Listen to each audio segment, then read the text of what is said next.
Christopher Media. Let's make some noise.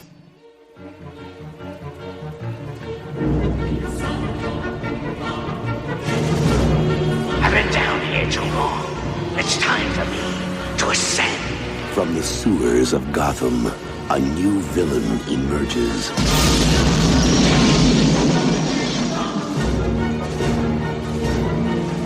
You didn't invite me, so I crashed! From the rooftops of Gotham, the perfect enemy comes to life. I am Catwoman. Hear me roar. Yeah.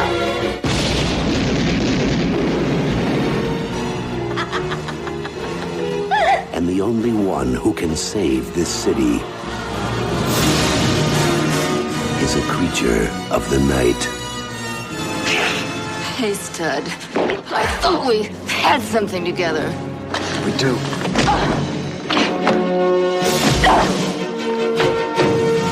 While she craves a romance she can sink her claws into, You're catnip to a girl like me. he plots a foul reign of destruction. My dear penguins, thanks to Batman, the time has come to punish all of Gotham!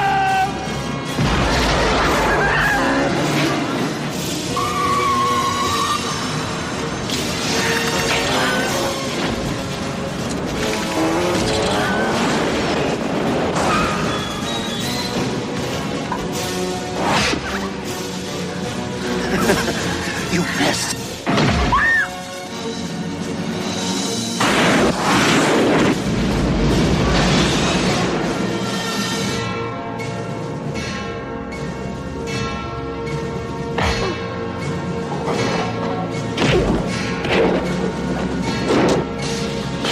Above Gotham looms its greatest hero.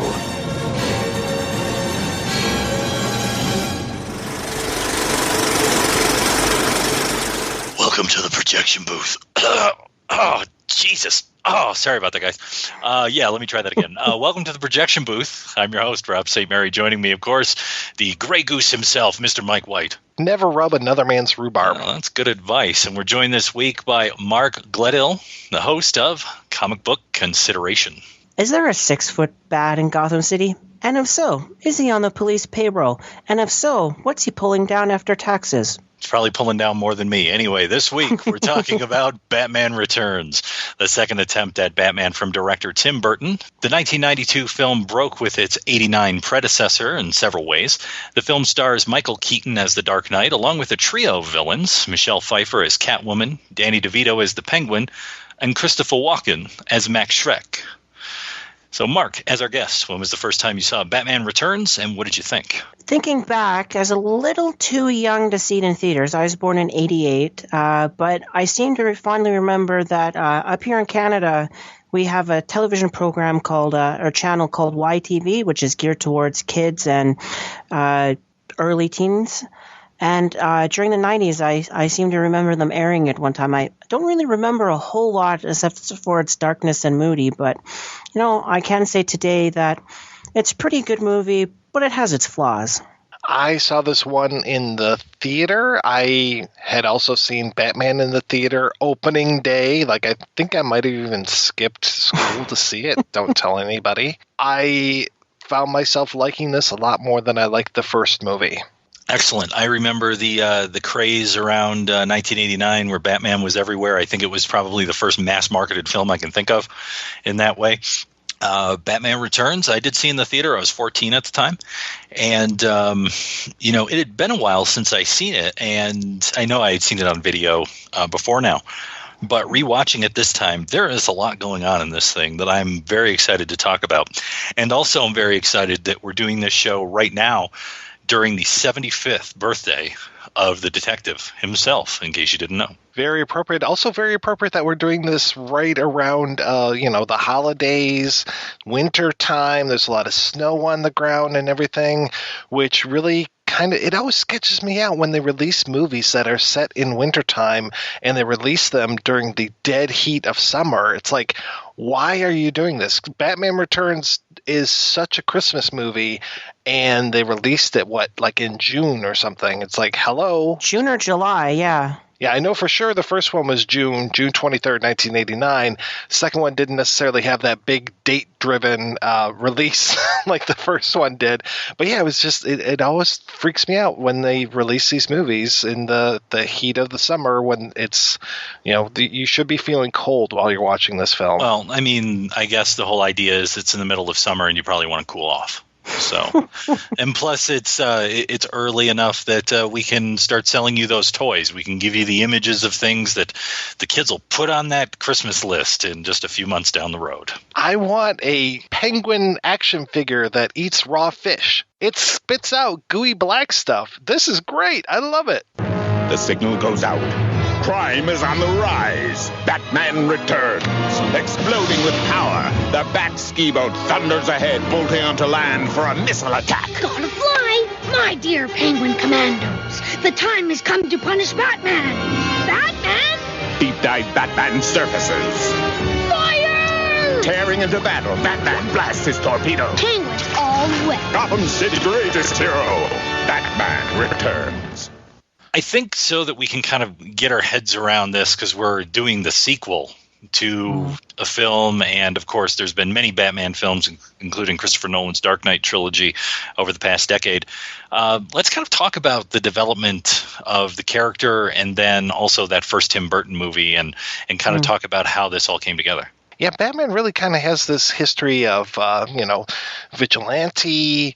He's the great detective. So he's kind of got all of these different facets to his personality. And then you also have the different ways that he's been cast in these different films or on television. I know that when the first movie was coming out, there was this big fear that it was going to be like the 60s television show, which I kind of grew up on. Like, I remember having some very strange stirrings about Julie Newmar's Catwoman, like strange stirrings in my pants kind of thing.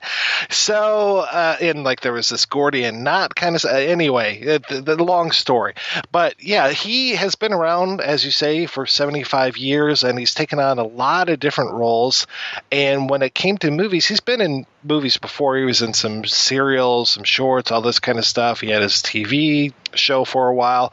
But when it came to Batman the movie, kind of doing what they did for Superman the movie, because when we talk about DC Comics, they have their two biggies, and that's Batman and Superman. And they announced Batman the movie way back, like right after, I think it was right after the second Superman came out.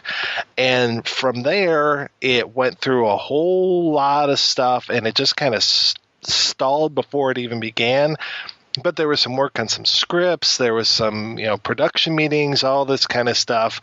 And unfortunately, it got into the hands of these two guys, Jon-Peters and, oh God, I'm forgetting the other guy's name, Guber.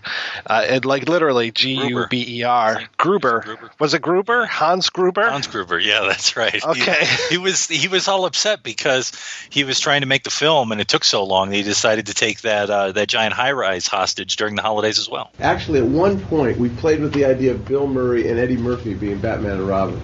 But just to back up for a second, what you were talking about, like some people were worried about it being campy like the 1960s TV show, is that what you, I think, need to understand, and I know Mark will back me up on this, is that as a reader of Batman comes out of film noir tradition and the detective story in the 30s. But when you get to the comics code and all of the, panic over comic books in the 50s and how they were leading to juvenile delinquency and all this stuff, that's where Robin comes in. That's where it gets more cartoony. That's where the Joker goes from being a murderer to being just this guy who does wacky stuff and doesn't kill people to that 1960s TV show, which really sort of cemented that sort of wackiness. And what you find is that when you get into, I would say, the 80s, when you have people like Frank Miller writing it, you have Year One, you have Dark Knight Returns, you have all of that stuff, it goes back to its film noir roots. It goes back to being the detective. And that's what you get with the Christopher Nolan films. You really get that with the Christopher Nolan films. With the two Tim Burton films that we're talking about, to me, they're kind of in the middle. They play parts of that kind of wackiness, but play parts of that seriousness, and it's kind of that transitional thing in that way, at least in terms of the characterization. What I find interesting is that in Batman #1 from 1940, it's famous for introducing both the Joker from the first Batman movie, the 89, and also Catwoman.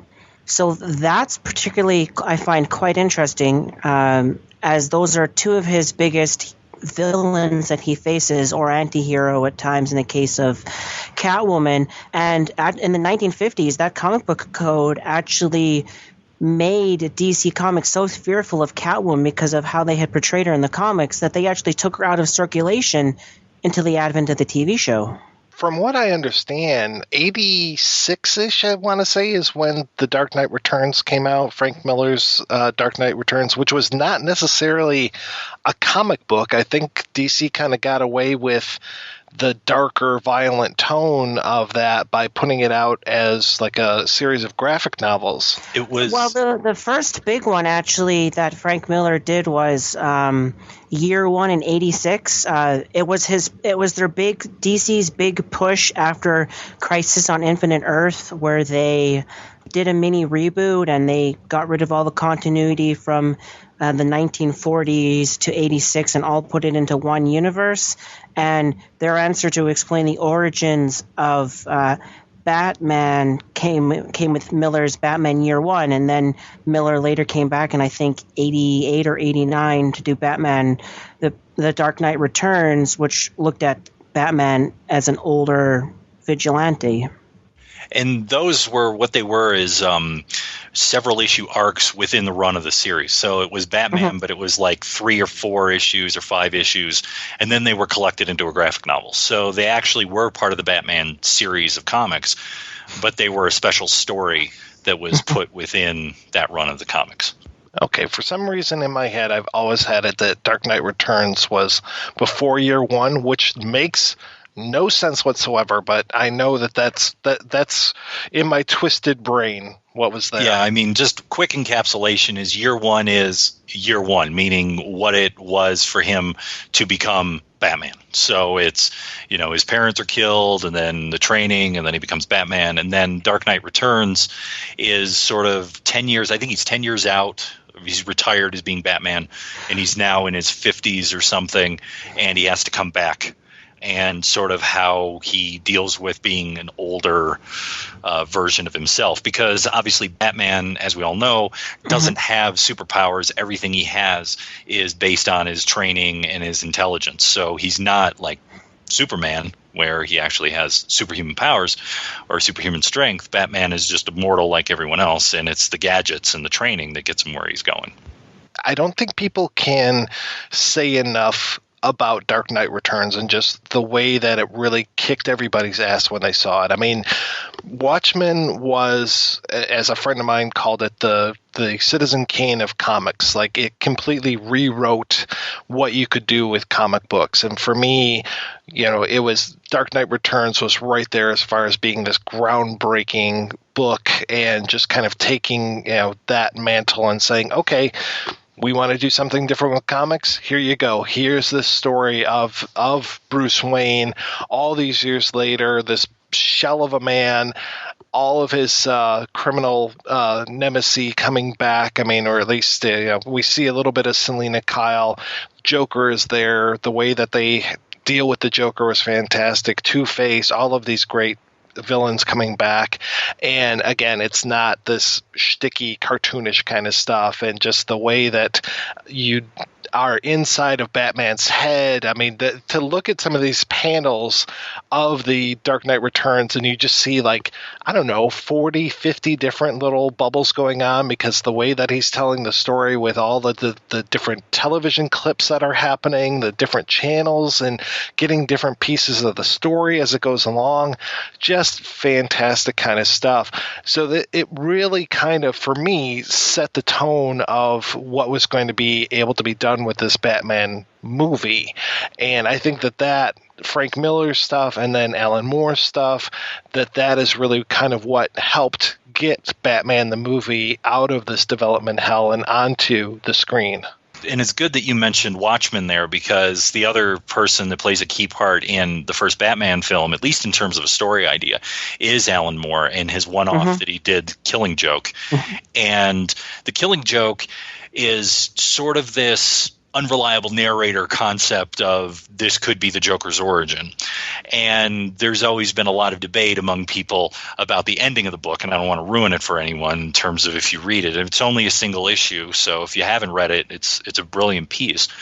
But that really sort of helped set up, and you can see visual pulls, you can see sort of story elements and things like that that would end up in the 1989 film. I would also mention you were actually a little bit right there, Mike. The Dark Knight Returns came out in 86, and then Batman Year One came out in 87, but they came out in less than a year apart. Really, I think that doesn't matter in the grand scheme of things, because these are both classic. And for the Killing Joke, if you actually read the 10th anniversary trade, it actually has an intro by Tim Burton saying, I use this as some of the ideas for my movie, including a mob connection and, the Joker being transformed by Batman and things like that, which really, are an interesting way of doing it. And then also, the one thing that the comic book fans will quibble with when it comes to the Tim Burton film, at least in terms of who is who, is that the script for Batman 1989 takes basically two characters and melds them together. Now, everyone who is a Batman fan knows it's Joe Chill who killed the Waynes. It was not the Joker. And in the Batman Tim Burton film, the two are put together. I understand why it's done for the film. I understand how it works really well, and it adds this extra level of, the revenge story and all of that stuff. But for Batman purists, it doesn't work that way.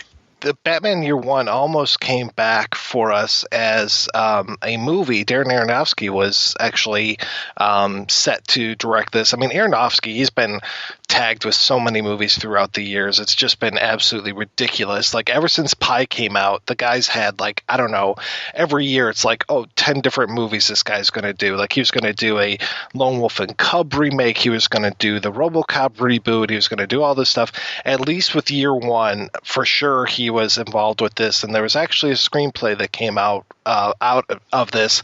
And I almost like the screenplay. I won't say that I like it more than the comic book, because the comic book is solid, it's great, and it holds up. I just reread it the other day, and it is still as good today as it was back then. I like what they were doing, though, with the script, because rather than Alfred the butler, it's like Big Al who runs this mechanic shop. Exactly. And the way that Batman is out there, it's very similar to the first time that he goes out and he's trying to fight crime and stuff, and he has no body armor, no nothing. He's got a little bit of training and stuff. Basically gets his ass beat, and then he just tries all these different things to build up his armor and get to where he's at with the suit and all that kind of stuff. So he was wearing hockey pants in that version.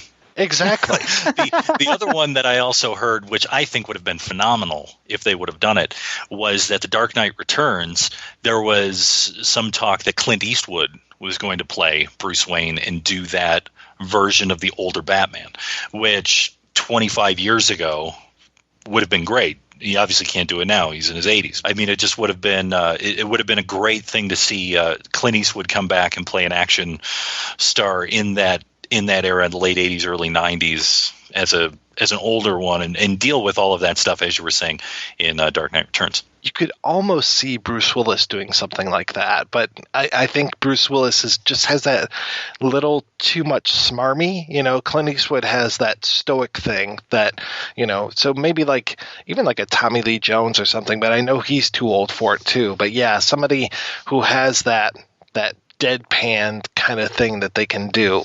For me, from about 86 to 92 when our movie comes out, and then extend that bit to 96, it's a bit of a golden age for Batman stories, just because you have Batman Year One, when we've talked about, The Killing Joke, The Death in the Family, where people actually phoned in to DC Comics and you could vote to either kill Jason Todd or keep him alive, which kept Batman in the public eye. It made news reports and everything like that. And famously, you had the Nightfall where Bane breaks his back, which famously would be used for the Thor Nolan movie, elements from that. And of course, Batman Year One be used for a lot of Nolan's one.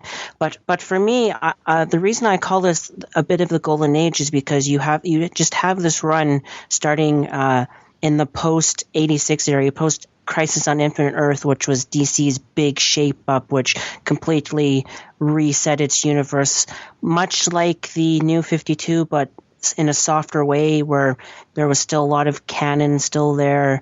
And one of the first post-Batman ones actually was a Catwoman story called A Night on the Town, where it was Catwoman and Batman trying to have a bit of a mini date and having this romantic overturns that they've had since the 1940s, and getting foiled and beating up criminals. And one of the police lieutenants, Harvey Bullock, is actually trying to get the commissioner to let Catwoman fight on the side of goodness. So it's just this interesting move from villain to anti-hero that Catwoman has always had. Catwoman is an interesting person because she's another non-superhero. I mean, so many of the people that Batman fights are physically deformed in some way, or have some sort of superpower-ish type stuff, or are kind of like him where they have all these gadgets and everything.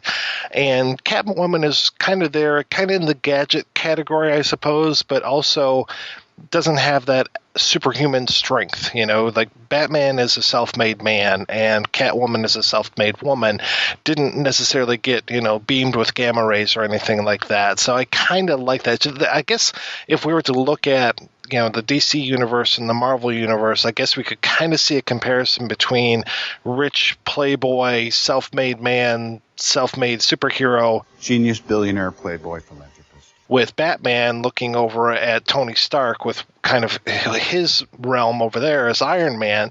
But Batman is much more out there, I think, than Iron Man behind his suit. And he definitely, they both have their demons and everything, but I think Batman's tend to go a little bit darker. I would agree with that, especially since you see the death of his parents as the catalyst for forming why he fights crime.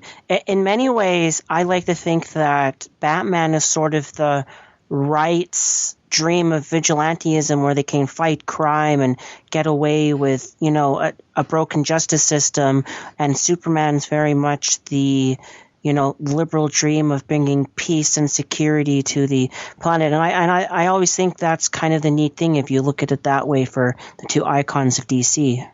Rather than Iron Man, if I should compare Batman to more like the Punisher, if that would be a more apt comparison. I'd say so, except that Batman, while he plays outside the law, always wants to bring people into justice, where the Punisher has no special abilities. It's all, his weapons and his tactics, but he's there because he believes the law doesn't work. And that's where I would say the difference is that Batman does things outside of the system, but ultimately wants to bring people into the system. The Punisher just doesn't care about the system at all. Before we really get into the meat of the film, as we've already given you quite a bit on comics, let's take a break and play an interview with Mark Reinhart. He's the author of the Batman Filmography. What came first, Lincoln or Batman? I would say that really Batman is first. When I was a kid, with the 60s TV series, it just completely took, just grabbed me by the throat and never let go. My imagination in terms of interest in Batman and stuff was from that time on. And really, as I was interested in as a kid, then I stayed with it, and in the 70s, all the classic stories with the Adams O'Neill stories and stuff like that had kind of turned me around to the serious Batman and stuff. So I was still very much a fan pre-'89 years and stuff. And then I was always interested in linking the Civil War. My grandfather was a big Civil War buff and Lincoln file and looking at his books and stuff when I was a kid. But that was still probably a little bit older. I was probably 7 or 8 years old. The Batman was almost, from the second I was born. The TV show was kind of your gateway drug to Batman? Yes, very much so. That's what got me at the very outset. And I still argue that in terms of that TV show for kids, they obviously take it as great high drama and adventure and stuff like that. And to me, thinking about the '66 film, that opening scene they're racing out in the Batmobile and getting in the Batcopter. It's all spectacular. It's not until you get to the exploding shark that it really gets completely absurd at that point. So how did you decide to write a book about Batman? At the time, the original edition, in fact, I should ask you, have you seen the second edition? I have, yes. Okay, good. Yeah, because to me, the first edition was very much a practice run. At the time when that was written, that was in 2004, before the Nolan films and stuff, there hadn't been any real serious evaluations in terms of full books about, Batman live-action films. So it really struck me that the topic, was sorely in need of a full book and somebody really examining it from a Batman fan's perspective. And so that's what led me to it. And it's kind of funny because as I did that, as I was working on it is when the announcement had come that, Warner Brothers was really ready to restart their franchise. It was, to me, kind of a book with a very sad ending at that point because you ended with Batman and Robin with Schumacher's film and no idea what was going to happen next. So while I was writing it, we got the good news that they would be moving on and obviously kickstarting the franchise and doing something amazing with it. But it was then the second edition, McFarlane was comfortable using photos and with copyright and stuff, that was a little bit of a concern right out of the gate, but they decided it was fine the second time around. So to be able to really flesh it out, not only with the Nolan films, but with more information and the photos, to me, just made all the difference in the world. That's the one that I can really, you can carve that one. And granted, I could have that one stand forever. But I was happy to get a chance at it after doing the first edition. So how did you approach your research? Did you kind of start with the 60s TV, or did you start at the beginning? I had seen the serials at that point. Even as, in '89, as Batmania, we had the second huge wave of Batmania take over. At that point, you had the serials released on cheapy VHS tapes and stuff like that. And even before that, I think as those were released, I had also bought the serials just on bootleg VHS copies as well, too, that even though they weren't that good a quality, they still had the full serials with all the original dialogue and all the original scenes and stuff like that. So to me, it wasn't starting just with the 60s stuff. It was starting well back at the serials because I felt like, again, there had been some books that were just about the serials, but there had never been anything that really summed up everything in terms of trying to take in the serials, the 60s, and the Warner Brothers films. How was Batman kind of portrayed throughout the years? I mean, I'm very familiar with the camp Batman from the series, but not necessarily from the serials. Well, the fascinating thing to me about the serials, especially in the 43 serial, there still are a few moments in it that are very kind of classic Batman that look as much like, as great Batman moments in the '89 film or in the Nolan films. And you're seeing Batman standing on a rooftop, spreading out his arms, to have his cape look like wings as he's jumping down, or interrogating a thug in the Batcave and stuff like that. So to me, the serial they really are god awful in terms of their production values and their writing and the costuming, and they're pretty bad. But there are moments where you get glimpses that to me are still really cool Batman moments.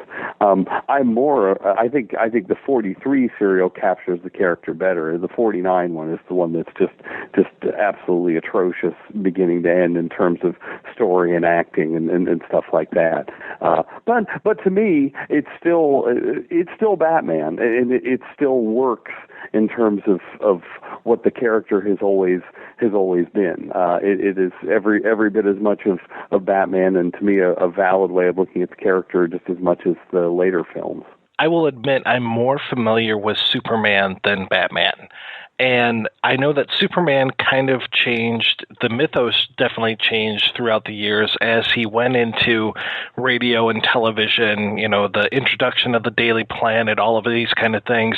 Has Batman kind of stayed the same, or has he changed throughout the years as well? Well, some stuff has changed. I think the very essence of the character is almost exactly the same from the very first story, from the Case of the Chemical Syndicate all the way up until modern times. But in terms of working in different elements to the character, like the idea of the Batcave actually was something that was originally created for the serial. And Alfred, as his appearance is in the comics now, is very much based on the actor who played the part in the 43 serial. So there are things from that time that kind of changed and moved along, and you definitely get that even up till modern times. You think about Batman the Animated Series, Harley Quinn was a character that was created for that, and that's become an absolutely integral part of Batman mythos now in terms of her relationship with the Joker and being a main character and stuff.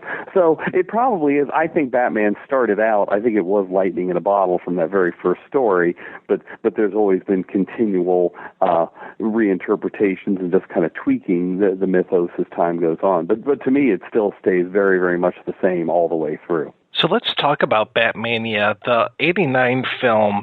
I am old enough to remember the billboards, the build-up to this film, but it didn't start in 89. It started a few years prior to that. Well, yeah, exactly. What happened in terms of when it really went completely huge was with the 89 film in terms of it just becoming a worldwide phenomenon. But yes, the roots of that can be traced back a couple years before, and I think a lot of that goes to Frank Miller's The Dark Knight Returns. That was something that set the comic industry on its ear and really started to change the perception of Batman to the general public. Those of us who've been fans for a long time thought of the character as a dark Avenger and something that was much more serious. But it was certainly The Dark Knight Returns, captured a lot of major media attention, was eventually released as a trade paperback. It started to bring people to the idea of Batman being far more than just a campy, sort of washed up TV show character. So yeah, and that's 86 or so when that starts to gain some traction. Then you've got other great graphic novels coming up along there as well too. And then of course once the 89 film is released, things just go through the roof at that point. Wasn't the film announced like in the early 80s as well? When you look at Michael Uslan in terms of what he was trying to do, it was all the way back. You're saying you're a big Superman fan. When you look back to the time of the first Christopher Reeve film, that was the moment when Uslan started trying to get a Batman film made like that. And I think it was maybe the 1980 New York Comic Con when it was announced, this film is coming, this is going to be happening. And a lot of it, at that point, I think Uslan was able to use not only the Adams and O'Neill stories, the stuff from the 70s, but also there was a great series that was written by Steve Englehart and Marshall Rogers that ran in Detective Comics in the late 70s. And that was something else he was able to use as, hey, Batman can really work as a much more serious character. But the media and the world and the entertainment industry was so entrenched in seeing Batman as a campy character, they just couldn't see it any other way. So it literally took Uslan, a full 10 years to finally get that film made, and they went through tons and tons of studios and talking to different people and writers and creative folks trying to get them to see this, but it took a long, long time to finally make that happen. Like I say, I think that probably the Miller stuff was a big factor in finally getting people to perceive Batman in a different way. Going back to Superman again, I have traced the whole history of that fifth Superman film and just all of the different iterations that it went through and all the different directors who were attached to it, was it similar for the first Batman film? Were there people before Burton? Oh, yes. There were a number of different people that were being kicked around in terms of different directors. I think the director, what's the name of the guy who did Gremlins? I think that he was somebody who was discussed at one point. Joe Dante. Yes, exactly. I think he was. There was at one point that he was attached to it as well too, and it went through a number of different scripts. I'm not sure how to pronounce his last name, but Tom Mankiewicz. I think he's somebody who wrote. Maybe he actually had written for one of the Superman films as well too. I think would he be one of the script writers, maybe involved with Superman 2? Or one of the early Supermans, but he was somebody who actually did a Batman draft, and that was kicked around long before the Sam Hamm script, and Burton was attached to it. What did you think about Burton's Batman? I love that movie. I mean, for me, in terms of what that meant to me as a Batman fan, it's not only about the film, but about the phenomenon and just about the changing perception of Batman. Because of that, it will always be near and dear to my heart. I don't think it's perfect, and then there's a lot of it maybe I don't even think is all that good, really, when it comes right down to it. I think that Burton was handed a great project at the exact right moment, and he managed to make a movie that was good and had a lot of the right elements, even if it wasn't perfect. I think that him being left to his own devices still wasn't necessarily the best director and the best interpreter of what somebody might have done for a film. But even that said, I love it. I still love the film. I will always have a ton of nostalgia about when that came out. I saw it 21 times in the theater that summer of '89. I mean, I just almost lived in the movie theater, being the fan that I was, to have that moment when the rest of the world began to see Batman as a more serious action hero.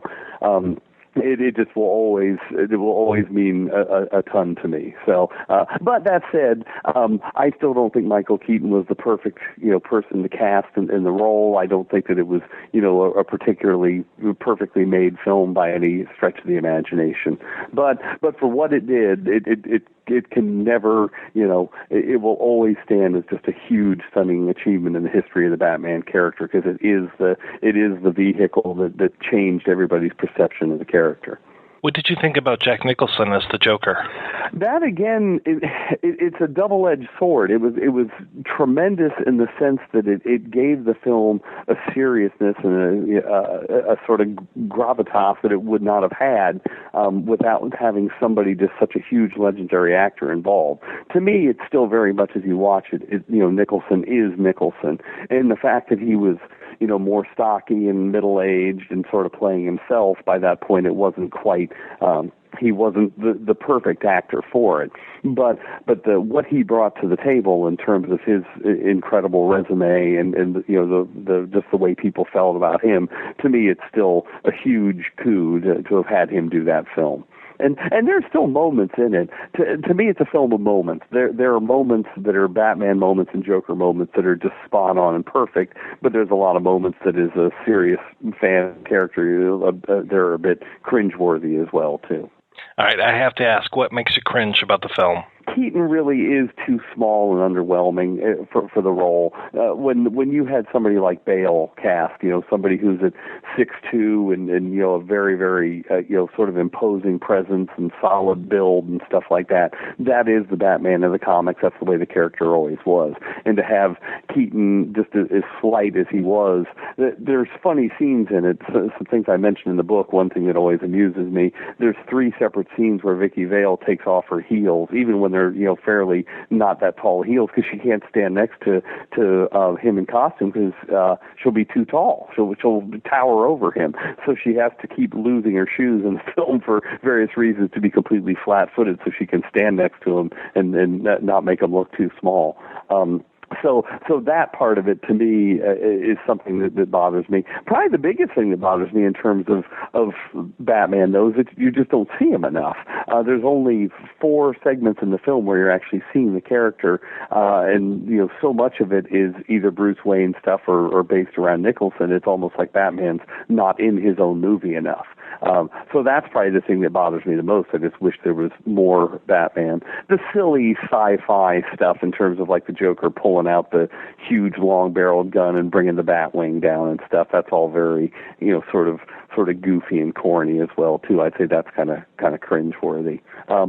But other than that, in terms of the Joker moments, most of the Joker moments I still will say, still resonate really, really strongly in terms of the comic book version of the character. I think that Nicholson captured it much more so than, say, Heath Ledger did. I think, Ledger's was much more of a sort of gritty realism that was not connected to the comic book version of the character. I'm so surprised that you didn't say Robert Wall. Oh, I don't mind him. I think he's fine. He's kind of a wise guy and stuff like that. He does that character doesn't bother me so much. How did Batman Returns kind of come about? To me, what happens there is Burton, because of the just runaway success of the '89 Batman, they're desperate to get him back on. They'll do anything to get him there. But he wasn't. His making of the '89 Batman was an unpleasant experience, and it was not a film that he felt like was really his. I think that the studio was sort of forcing him to do it their way, to kind of color inside the lines they wanted colored inside of. And what they did was, he was like, well, if I'm going to make a film, I want to make it my way. They were willing to give him much, much more artistic freedom in terms of making Returns. They gave him that movie and said, okay, do it your way. And I'm sure there was a ton more money involved as well too, but certainly a lot more artistic latitude. And to me, that's where the film fails is a Batman vehicle for me, because what Burton wanted to do was not anything that really stuck all that true to Batman characters. I feel like he wanted to make a film that was about sort of boy, how would you even phrase it? Just sort of an urban despair. That film was so much about everybody being packed together in a city, but all of them being completely lonely and stuff like that. I think that was far more the tale that he wanted to tell than any sort of Batman tale. And to me, all the characters are changed up, and almost everything has changed from the '89 film. He didn't want to retain anything from that film. And to me, the excitement of everything that was in the '89 film was the great sets built by Anton Furst. The outdoor Gotham sets and the Batcave set and all the different characters that were in it. And Burton basically threw all that out of the window and started over again. Gotham doesn't look like Gotham in the '92 film like it did in the '89 film. And think of all the different characters that are gone.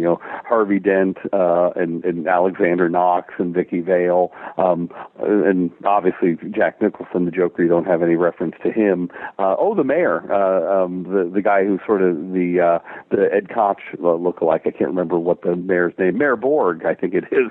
All of those characters are just gone. Everything that was in the original film is started basically completely over in Batman Returns. You are not a fan of Batman Returns, are you? Well, it's funny. As the years have gone on, no, I'm not a fan, but, I still own plenty of merchandise and own the Blu-ray and stuff. It doesn't ring as true as a Batman film to me as the '89 film does, and a lot of the other Warner Brothers films. To me, it is, like I say, it's a Burton film. It's not a Batman film. You got Michael Keaton in the costume up there on the screen, but it doesn't really come across as Batman to me. And certainly the idea that in terms of all the scenes when he's willing to kill the people he's fighting and stuff like that, that to me, he is just a very despairing and violent character that does not strike me as the Batman that I know. And I should say, Batman being a fictional character, we can all picture him however we want. I can say that it's not so much the way I see Batman, but that's just my own opinion. I don't think there's anything that's more or less valid in terms of the way you look at the character. I mean, people can see him any way they want. So it certainly is the Batman of a lot of other people, the way they see the character. But for me personally, the mythos and all these years of the comic stories and stuff like that, the Batman Returns Batman is not the way I choose to see the character. What is Batman's kind of code of honor or code of ethics? Well, and that's kind of interesting because within the first film, you get some scenes where he might well have killed some of the Joker's henchmen and so forth.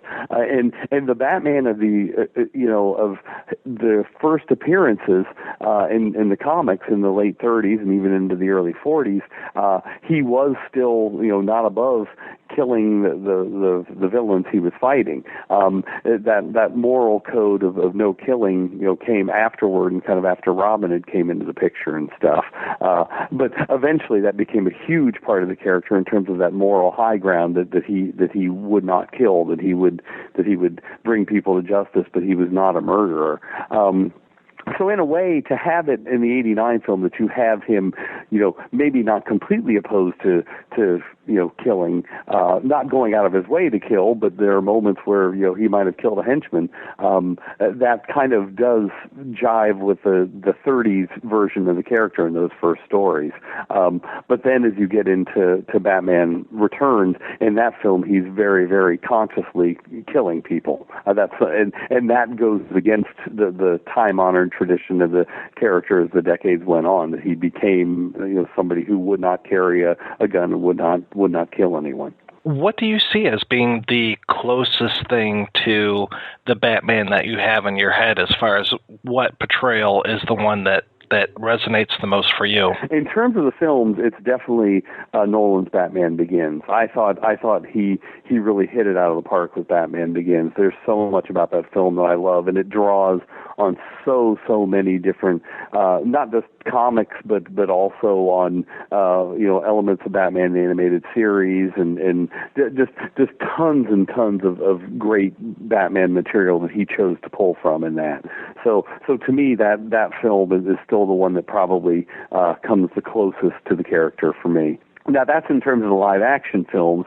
If I were going to say anything, I think I would have to say a lot of episodes of Batman the Animated Series. That series was written by so many Batman writers and creators. It has such an incredible grouping of creative minds in that. That to me is probably the best on-screen portrayal of Batman that captures the comic version of Batman. Just kind of glancing at the IMDb, it looks like Batman has been portrayed hundreds of times in TV and movies. How far did you go when it came to what you consider Batman canon? I mean, did you look at the Filipino films? No, anything. I really only looked at official films and things that were actually licensed by, well, obviously, Warner Brothers and DC are all together now. But in the original times, obviously, the serials were they were officially licensed. In the 60s movie and TV show, they were officially licensed. I stuck basically to that. And there are a few other kind of different things out there. And in terms of if you're looking at IMDb, I mean, maybe a lot of those things are fan films now or something. I don't know if there would be a lot of that. I did mention fan films within the book. There are a couple of them that were so good and reached so many people. I thought that was something that should be mentioned, that there is that genre out there and some stuff that people really, really love. But I didn't go into huge detail. I only discussed a few of the films that were the most famous and got to the most people and were the highest budget independent films and things. What do you think about the Batman animated films? They vary so much in terms of, you can go back to the Filmation episodes in the late '60s, which look a lot like the '60s TV show, and they're kind of silly and fun in the same way that the kind of campy fun that the '60s TV show was. And then from there, the '70s things still draw on that kind of perspective a lot in terms of like the Super Friends episodes and stuff like that. It's not until you really do get up till to the Batman animated series that it becomes a more serious take on the character and stuff. And since then, there's been a lot of them I've loved. I mean, some things are very literal translations of classic DC comics. I mean, obviously, Batman Year One was something that was almost beat for beat the same as the comic. And there's a ton of them I like. There's some I don't like it as much as others, but generally I enjoy them because they give they're a means to allow the character to be explored in different ways other than just the major motion picture feature films that only come up every couple of years. The idea that the animated films can show you different versions of Batman and you can get a lot more of them, to me that makes me happy. Oh, in fact, mentioning that, you've also got Miller's The Dark Knight Returns. It was done as that two-part animated film, and that was tremendous. Again, that just so perfectly captured the book. What do you think of Miller's sequel to The Dark Knight Returns? Oh, I really disliked it. Everything Miller has done since then, for me personally, has just gone so far off the mark. The Dark Knight Strikes Again, to me, was something that is perfect as his first series was. There was something about it that felt like it was kind of trying to top that or outdo it, and it just was so sort of crazy and over the top. It didn't work for me at all. I don't care for how much he dislikes the Dick Grayson Robin character. I mean, in The Dark Knight Strikes Again, Dick Grayson ends up being the main villain, and Batman decapitates him and stuff. It's just too much, for me. I tend to, I guess, be a little bit more in the center in terms of the way I see the character and the mythos and stuff like that. I still have a lot of fondness like for the Dick Grayson Robin character, so it doesn't make me happy to see him dragged through the mud so bad. And of course, then Miller after that did the All-Star Batman and Robin series, which was just crazy. That almost bordered on self-parody or something in terms of how violent and just brutal it was. And that to me that just sucks all the fun out of the character. Speaking of sucking all the fun out of the character, what did you think about the Schumacher Batman? I don't completely hate Batman Forever. I still think there's a lot to be said about Forever that can be positive. And I spend quite a bit of time in the book laying that out. I mean, when you think of Batman Forever, the things that you get the very first live action portrayal of Arkham Asylum, and it's pretty cool in terms of the Arkham scenes that they have in there. You get a sort of well thought out version of the Dick Grayson Robin character, and they adapted that very closely to the original 1940 story Robin the Boy Wonder. It starts to get very campy and over the top and kind of not very reality based and stuff like that. It certainly shows Schumacher starting to head toward his worst tendencies, which would just become would run riot in Batman and Robin. But I don't by any means hate Forever. There's still a lot about it that I can enjoy as a Batman fan and look at and say hey, this still rings true to elements of the character. And then it all falls completely off the rails once you get to Batman and Robin. And obviously, just like every Batman fan, I detest that film. That's just something that's unwatchable. When did Arkham Asylum kind of become a thing in the Batman world? It was all the way back into the 70s. Arkham was actually a big part of stories, much earlier than people realize. It didn't have anywhere near the backstory that would eventually be given, but Arkham was there, decades before it would become such a huge deal. And it's kind of funny because there's certain elements of Batman that are like that. People when they hear the phrase "The Dark Knight," everybody kind of takes that to Miller's book, The Dark Knight Returns. But actually, the phrase "The Dark Knight" was first used to describe Batman in Batman #1 in 1940, written by Bill Finger. And every now and again, that phrase would still come up, in terms of referring to Batman not only as the Caped Crusader but as the Dark Knight. To me, I think of Arkham very similar to that. That these ideas that people think are much more modern actually have very, very deep roots in the character's mythos. How was the book received when it came out, the second edition or the first edition? I think okay. It's so funny. I never know in terms of you look for reviews and stuff like that. In terms of how much it will eventually capture Batman fans' attention, I don't know. I think it has legs. My thinking on it is that even if it didn't become something that was widely read right out of the gate, my guess is that it can have it can be something that people can find in years to come. I will say my belief is that at this point, there wasn't anything written that captured the 75-year history. We obviously just celebrated Batman's 75th. DC didn't really do anything that tried to sum up the character, not only in comics, but also in film and in television and video games and in toys and just all the different ways the character has been represented over the years. I will somewhat immodestly say that I think the book does a very, very good job of summing up 75 years of Batman, and maybe better than anything else that's out there on the market at this point. There is something that's being released by DC, I think, at the end of this month that I'm hoping might be a good sort of 75th look back that will talk about all the different forms that the character has taken. But to me, that's what I'm most proud of. I think not only is it a good summation of the films, but I think it is just a good summation of the character's place in pop culture all these years. So we've got Gotham on TV, we've got Batman vs. Superman coming out to the movies, next year, the year after? Basically a year and a half, almost 2 years away from that. It'll be 2016 when Batman vs. Superman comes out. I'm very excited about that. That'll be fun. I'm sure it was pretty easy to find the bootleg stuff showing what was shown at San Diego Comic-Con.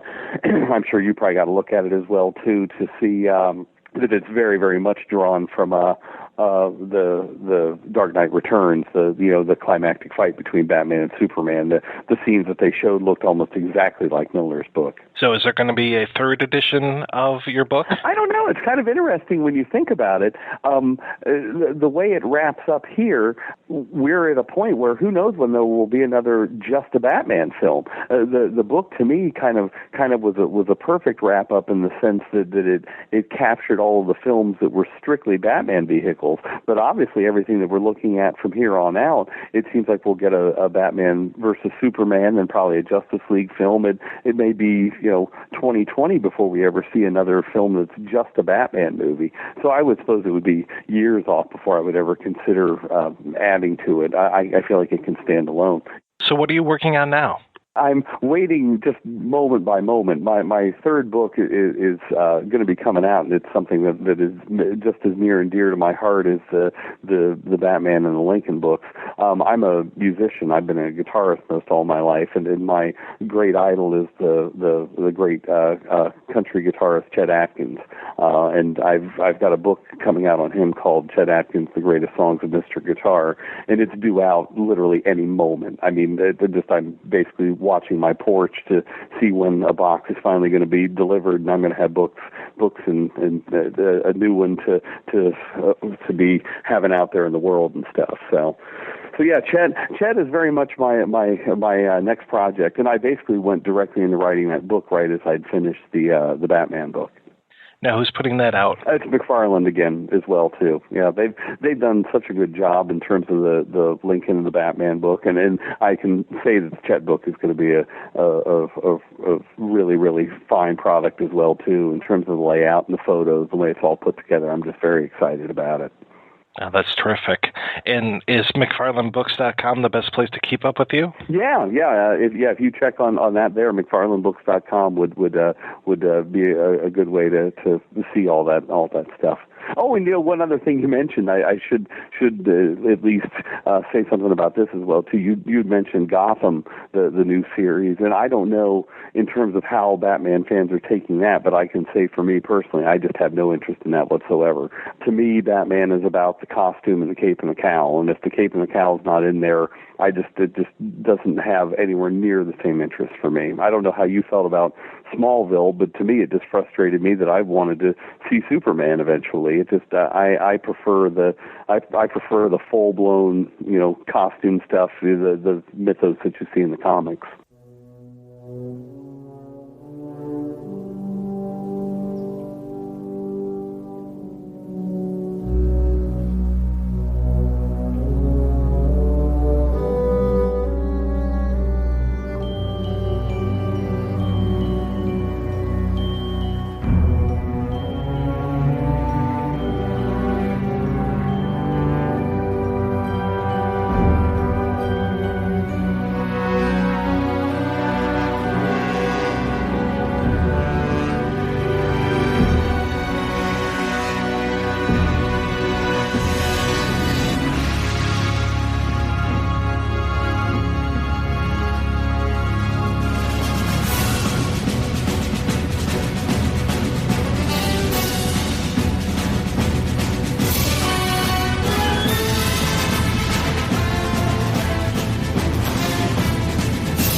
All right, we are back. Thanks to Mr. Reinhart for taking the time to talk to us. We'll have links over to his books over at our website, projection-booth.com.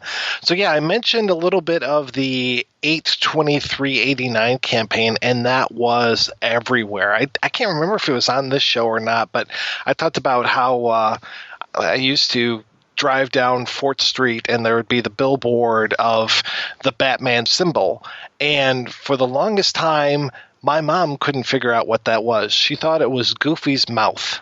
The way that the bat was carved and everything, she saw the inverse of it and saw teeth and a mouth. So I can never look at the Batman symbol without thinking about Goofy's mouth. So is it a duck? Is it a rabbit? Is it a duck? Is it a rabbit? Like what angle are you looking at this image, I guess? It was kind of weird to me because I was really into I wasn't into the Prince soundtrack, but I was very into the Bat Dance single that had been released, and there was this pretty awesome video that was out there for it, and there were all these sound clips, and people who listen to the Projection Booth probably know that I really enjoy sound clips, and so this thing was just peppered with all these clips from the film.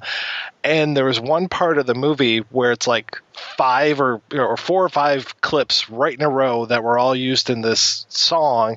And so I just can't watch that part of the movie without laughing out loud, because I just think of like, ooh, yeah, I'm going to bust that body, like coming right afterwards. I tried to avoid all this, but I can't.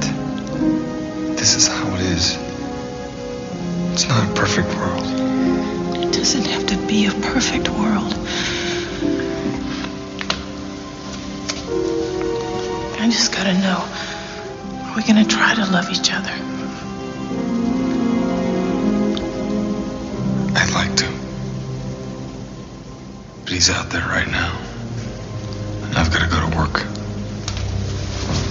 The whole time while I'm watching Batman the first time, and every time since then, I just hear the samples popping out at me. Stop the press. Who is that? Vicky Vale. Vicky Vale. I like Batman.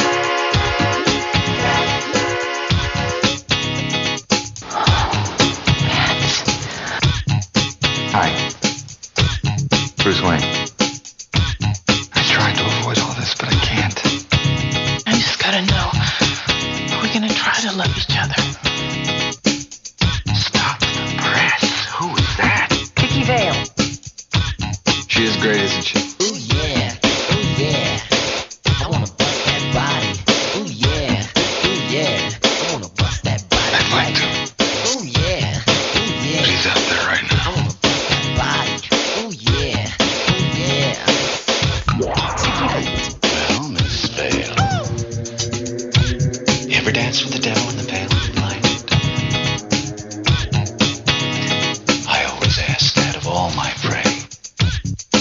just like the sound of it. I've got to go to work. I've got to go to work.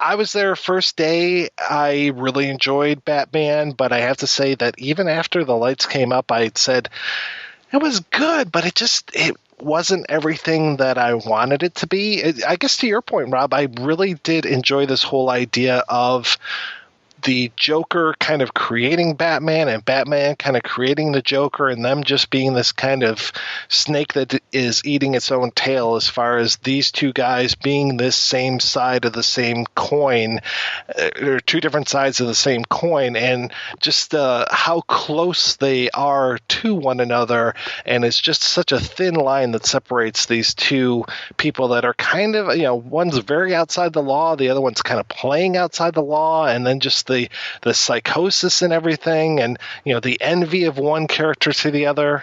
You made me, remember? You dropped me into that vat of chemicals. That wasn't easy to get over. Don't think that I didn't try. I know you did. You killed my parents. What? Oh. What are you talking about? I made you. You made me first. Hey, Bad Brain. I mean, I was a kid when I killed your parents. I mean, I say I made you. You gotta say you made me. And how childish can you get, huh? You wouldn't hit a guy with glasses on, would you? Huh? Philosophically, although it's not the same plot-wise, philosophically, that is what's in The Killing Joke. Alan Moore, when he wrote that, and there's a great piece of interview that you might want to use in this part where he's talking about Watchmen mostly. You find that, yes, superheroes in the real world are kind of funny. They're also kind of scary. Because actually a person dressing in a mask and going around beating up criminals is a vigilante psychopath. That's what Batman is, in essence. And we came up with the character of Rorschach as a way of exploring what that Batman-type driven, vengeance-fueled vigilante would be like in the real world. And the short answer is a nutcase. When he wrote The Killing Joke, he pairs them so well that they are basically one side of that coin, with the Joker representing one and Batman representing the other. And the ending of The Killing Joke, which I don't want to kill for anyone if they haven't read it yet, basically that image, that idea that ends it, it's Alan Moore going, look, they are the same, and he's just driving it right at you, and that's really what's in this film, and that's why it works. I think it's really well done. I think for that era of superhero film, it's really well done. I mean, especially by 1989. I mean, Superman had really run itself into the gutter. I mean, oh god, yes. The first two were good, and then they were beating that thing to death. And you also have to realize at this time too, this is pre-digital. So I remember going to see this thing in the theater like you did on opening day, and I remember when he appears, there were cheers, and then there's that line where he grabs the guy and he goes, "I'm Batman." Just cheers. The whole theater just erupted. It was just crazy. But I remember seeing like some of the stuff in there, and especially the shields on the car. And I remember reading that the shields on the Batmobile had to be hand drawn in. It actually had to be physically done. They couldn't, now they just do it in CGI. You could probably do it on your laptop. But back then they actually had to like do cell animation to like put the shields up. And it was just like, it was quite amazing to see this film. And that's the thing that I think is really great about watching the 1989 film, is that it's probably the best kind of big budget superhero film that you're going to see in this era. That, the design is really good. I mean, Tim Burton and the crew that he worked with, they really bring this sort of like 1930s kind of Art Deco kind of thing. Just that whole sort of like gasworks, chemical factory kind of thing. And I know people, I mean, I know which Joker is my favorite Joker. everyone's got their favorite. I think Jack Nicholson does a great job in here, and in a lot of ways I think is kind of making fun of himself because he has this persona and he's kind of playing with it in a particular way through the guise of being the Joker. To me, Batman is the iconic person who is so insane that he's sane, and the Joker's so insane that he's insane, and that's why they complement each other so well, because the Batman is just so sane that, he can't be broken and nothing will take him down. And the Joker, that's what makes the Joker so fun, is because he's always trying to break people down, and it doesn't happen with that nemesis. So I think that's why he's always has to get more and more and more and more extreme. If Batman has one problem for me, Batman the movie, it's Robert Wuhl. I just have such a thing about Robert Wuhl, and I always have, no matter what movie this guy's been in. I've just never liked the guy, and he's so fucking obnoxious in Batman that it just drives me crazy. I can't stand him in this movie. I'm like, oh, why did they cast you? An actual good actor would be able to do something good, and he's all smarmy and like rude and plays the character kind of a bit condescending, and it's just I can't take you seriously as a character. You just take me out of the picture. And there's so many other great, strong performances in here. I mean, I love Tracy Walter, having William Hootkins as Eckhart and everything. I mean, there's so many great, little pieces, little parts that are being done so well. And for me, it kind of falls down. It definitely falls down with Robert Wuhl. Kind of falls down a little bit with Kim Basinger. When I was watching it again today, I really noticed, she's got this Southern thing going on with her voice sometimes. And I'm like, I didn't necessarily pick that up the first, 50 times I watched this movie, because this was one of those, I want to say they sold this thing for $3 at McDonald's for a promotion or something. So everybody had a copy of Batman. This was one of those, before Titanic came out, you could go into people's houses and you were guaranteed to find a copy of Batman, because everybody had it. Wrap up the holidays with the perfect gift. Give them what they want. The movie of the decade. Who's this guy? The smash hit of the season. I'm Batman. Can somebody tell me what kind of world we live in where a man dressed up as a bat gets all of my press? Batman on video cassette. The gift you want to give. The gift they want to get. Specially priced at stores everywhere. I have a beat-up old DVD that I got when my local Blockbuster up here in Canada closed. I went into the store and I got it for a ridiculously cheap price, and all it is the movie and the trailer, and that's all. This thing was completely mass-marketed. In my memory, I can't think of another film from my youth that was mass marketed as much as the first Batman film. To me, it was the first blockbuster that I remember. And I know that there were films before that. I know that Star Wars was kind of like that. I know there was a lot of merchandising and tie-in in that in the early 80s. But I was, when Jedi came out, I was 5. So I don't really remember that. But Batman was the movie that I remembered where it was, you went to Taco Bell, they had 6 different cups to collect, they had every kind of toy, there was every kind of T-shirts, and there was just so much marketing around this film. It was incredible. And I remember when it did come out on VHS to buy back then in the old days. God, I feel like I need to be in a wheelchair. Video stores used to have the rental tapes, which they bought for about $100 a piece, and then 6 months, 8 months later, then you had the mass market, $20 tape that you could get, or you could buy a used copy from the rental store. Well, I think this, like you said, Mike, I mean, this thing was like buy the Happy Meal and you get Batman for $5 extra, kind of thing.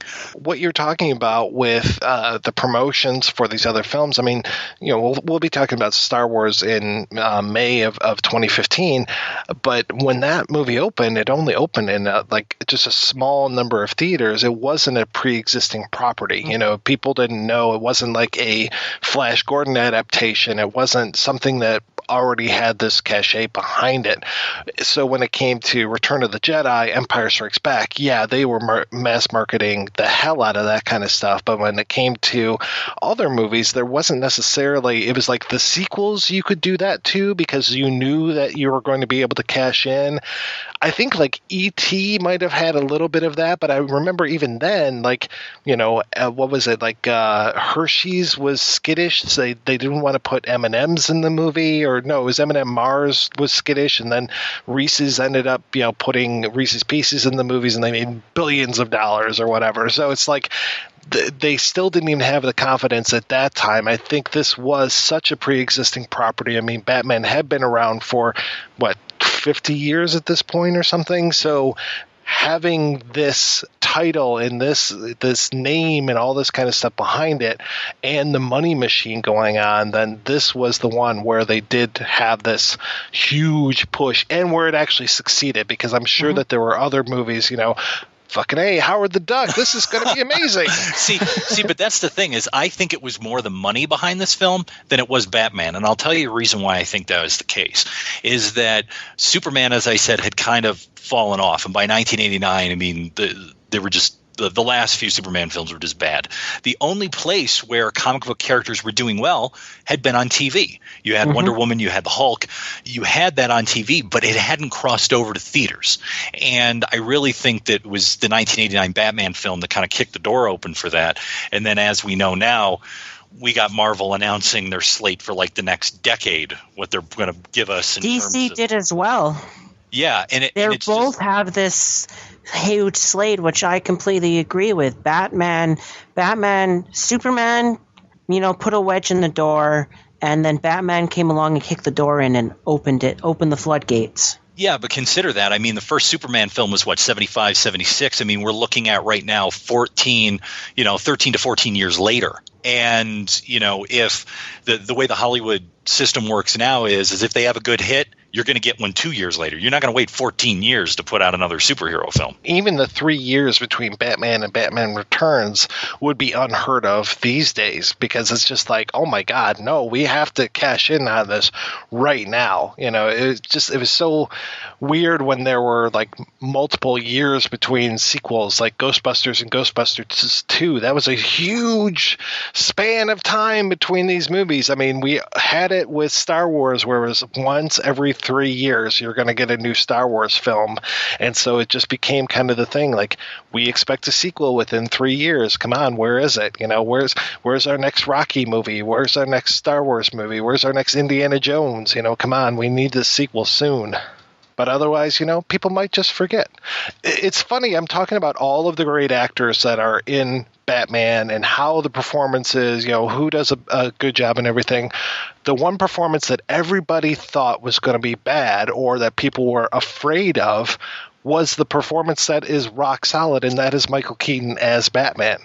I knew that he could pull this off. I mean, I wasn't out there watching Clean and Sober when I'm, 15 years old or whatever, whenever that came out. But something about him, I just knew that he was going to be able to pull this role off, that it wasn't going to be jokey. And I think that's the thing, people were too afraid that he was going to be this jokester, Mr. Mom type character, and he had never been zany in a role, or he might have been a little zany here and there, but he played Batman so straight, but with a little bit of mirth, that I really thought that he was absolutely dead on for the role. You could tell that when he played Batman, he changed his voice and played Batman tall and strong, and much like what Christopher Reeve did with his Superman character, he kind of played Bruce Wayne, a little down, a little, goof, a little less seriously, and a little more,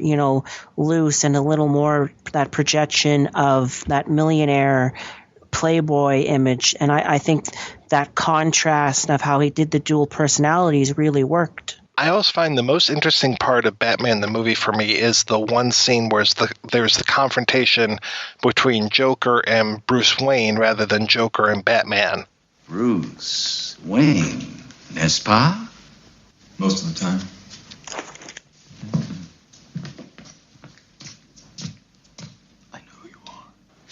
The Let me tell you about this guy I know, Jack. Mean kid, bad seed, hurt people. I like him already. Yeah, you know, the problem was he got sloppy. You know, crazy. He started to lose it. He had a head full of bad wiring, I guess. Couldn't keep it straight up here. He was the kind of guy who couldn't hear the train till it was 2 feet from him. You know what happened to this guy, Jack? Well, made mistakes. And then he had us. Lights out! Now you want to get nuts! Come on! Let's get nuts. Tell me something, my friend. You ever dance with the devil in the pale moonlight? What? I always ask that of all my prey. I just like the sound of it.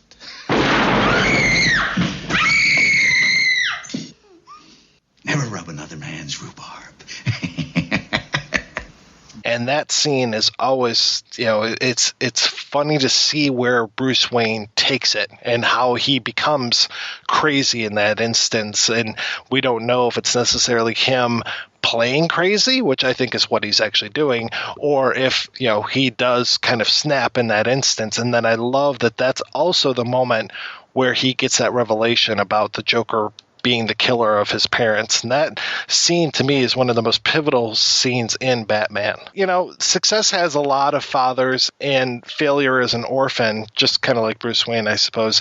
And Batman was a definite success and had many fathers, and one of those was screenwriter Sam Hamm. Let's go ahead and take a break and play an interview with Mr. Hamm after these important messages. We interrupt our program with a special bulletin. Okay, here we go. This is it. Greetings and salutations. I'm Josh Gravel. And I'm Scott LaFave. Oh, good for you! We want to let you know about the Arkham Film Society. We're a small group of cinephiles programming classic, horror, cult, and exploitation film events in the Providence, Rhode Island area. We have such sights to show you. We try to meet a need for unconventional programming by providing affordable film events through our monthly screening series. Be one of us. Find us on Facebook and join our group by searching for the Arkham Film Society at facebook.com/ArkhamScreening. Join us. Check out our blog at arkhamfilmsociety.blogspot.com. And stop by our Etsy and buy stuff at etsy.com/people/ArkhamScreening. Yes, sir. You, sir. All right already. I'm hip. We now return control of your television set to you. Let me ask you a question. Are you getting enough? I bet you'd love more, right? Well, AdamandEve.com wants to give you more with 10 free gifts. First, you'll get a sexy surprise for her. Second, a specially selected toy for him. And third, a little something we know you'll both enjoy. Plus, you'll get 6 full-length adult movies on DVD. And number 10, free shipping on your entire order. So what do you have to do to get your 10 free gifts? It's not hard. Just go to AdamandEve.com and select any one item. It could be an adventurous new toy, sexy piece of lingerie, or anything you desire. Just enter offer code BOOTH at checkout, and you'll get all 10 free gifts. Go check out AdamandEve.com today. Select one item and get 10 free gifts, including free shipping when you enter offer code BOOTH. That's BOOTH at AdamandEve.com. We are the Popcorn Poops. My name is Dustin. And my name is Jessica. And together we produce Popcorn Poops, the best married couple movie commentary track podcast on the internet. Join us each week as we take turns picking films and then watch and discuss them together. If you're at home or with a computer or device, you can sync up the movie and watch it right along with us. However, you don't have to sync up the film to enjoy the show. Feel free to tune in like you would to any other podcast. Please visit us on the internet at www.popcornpoops.com. Again, that's www.popcornpoops.com. Hey fans, this is Reverend Scott. Just want to tell you about Outside the Cinema. Great company. They review cult films, any cult film, every cult film, and it's something you should tune into.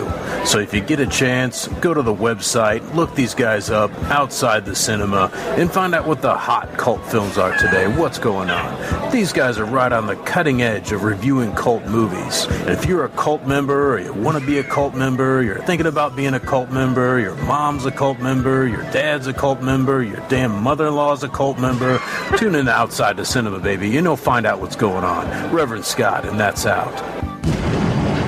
Hello. Gotham Corner Store? Yes, we seem to be down to our last Diet Coke. A gentleman is on his way to pick some up. Just look for a black car. No, this black car will be rather difficult to miss. And by the way, the gentleman is usually in quite a rush. Just for the taste of it, Diet Coke. How did you get into screenwriting? I've told this story a few times, but I wanted to be a cartoonist when I was a kid. And I realized I was never going to be able to draw well enough. And so I was kind of casting around looking for other forms of visual storytelling, I guess. And I had always been a big movie fan as a kid. One of the ways I taught myself to draw was copying movie ads out of the newspaper when I was little. So I became a big movie buff. I started seriously trying to catch up with all the movies I could when I was in college, and felt like here's a chance for me to do the kind of storytelling that I like. As a college kid, I did a couple of screenplays as independent study projects and so forth and so on. And a few years after graduating, I got together with two buddies of mine who were also movie buffs.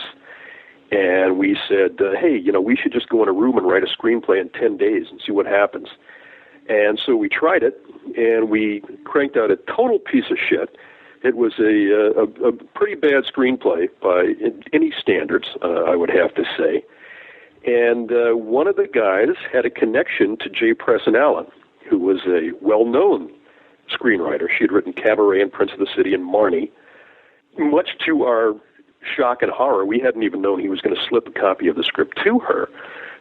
She read it, and she liked it, and she took out an option on it, which kept us, we were three basically college students at this point, and she didn't pay us a huge amount of money, but it was enough to keep us going for a few months while we did rewrites. As a result of that project with J. Preston Allen, she asked me if I would come in and do some quickie rewrites on a movie that she and her husband were producing called Never Cry Wolf. And I said, sure, yeah, I'll be happy to do that. And my initial job when I was working on Never Cry Wolf was taking out all the dirty language because they'd just gotten an independent financing deal with Disney. And that meant that they had to tidy up all the places where characters referred to shit, crap, all of that sort of stuff in the screenplay. And so my initial job was as the shit scraper on Never Cry Wolf.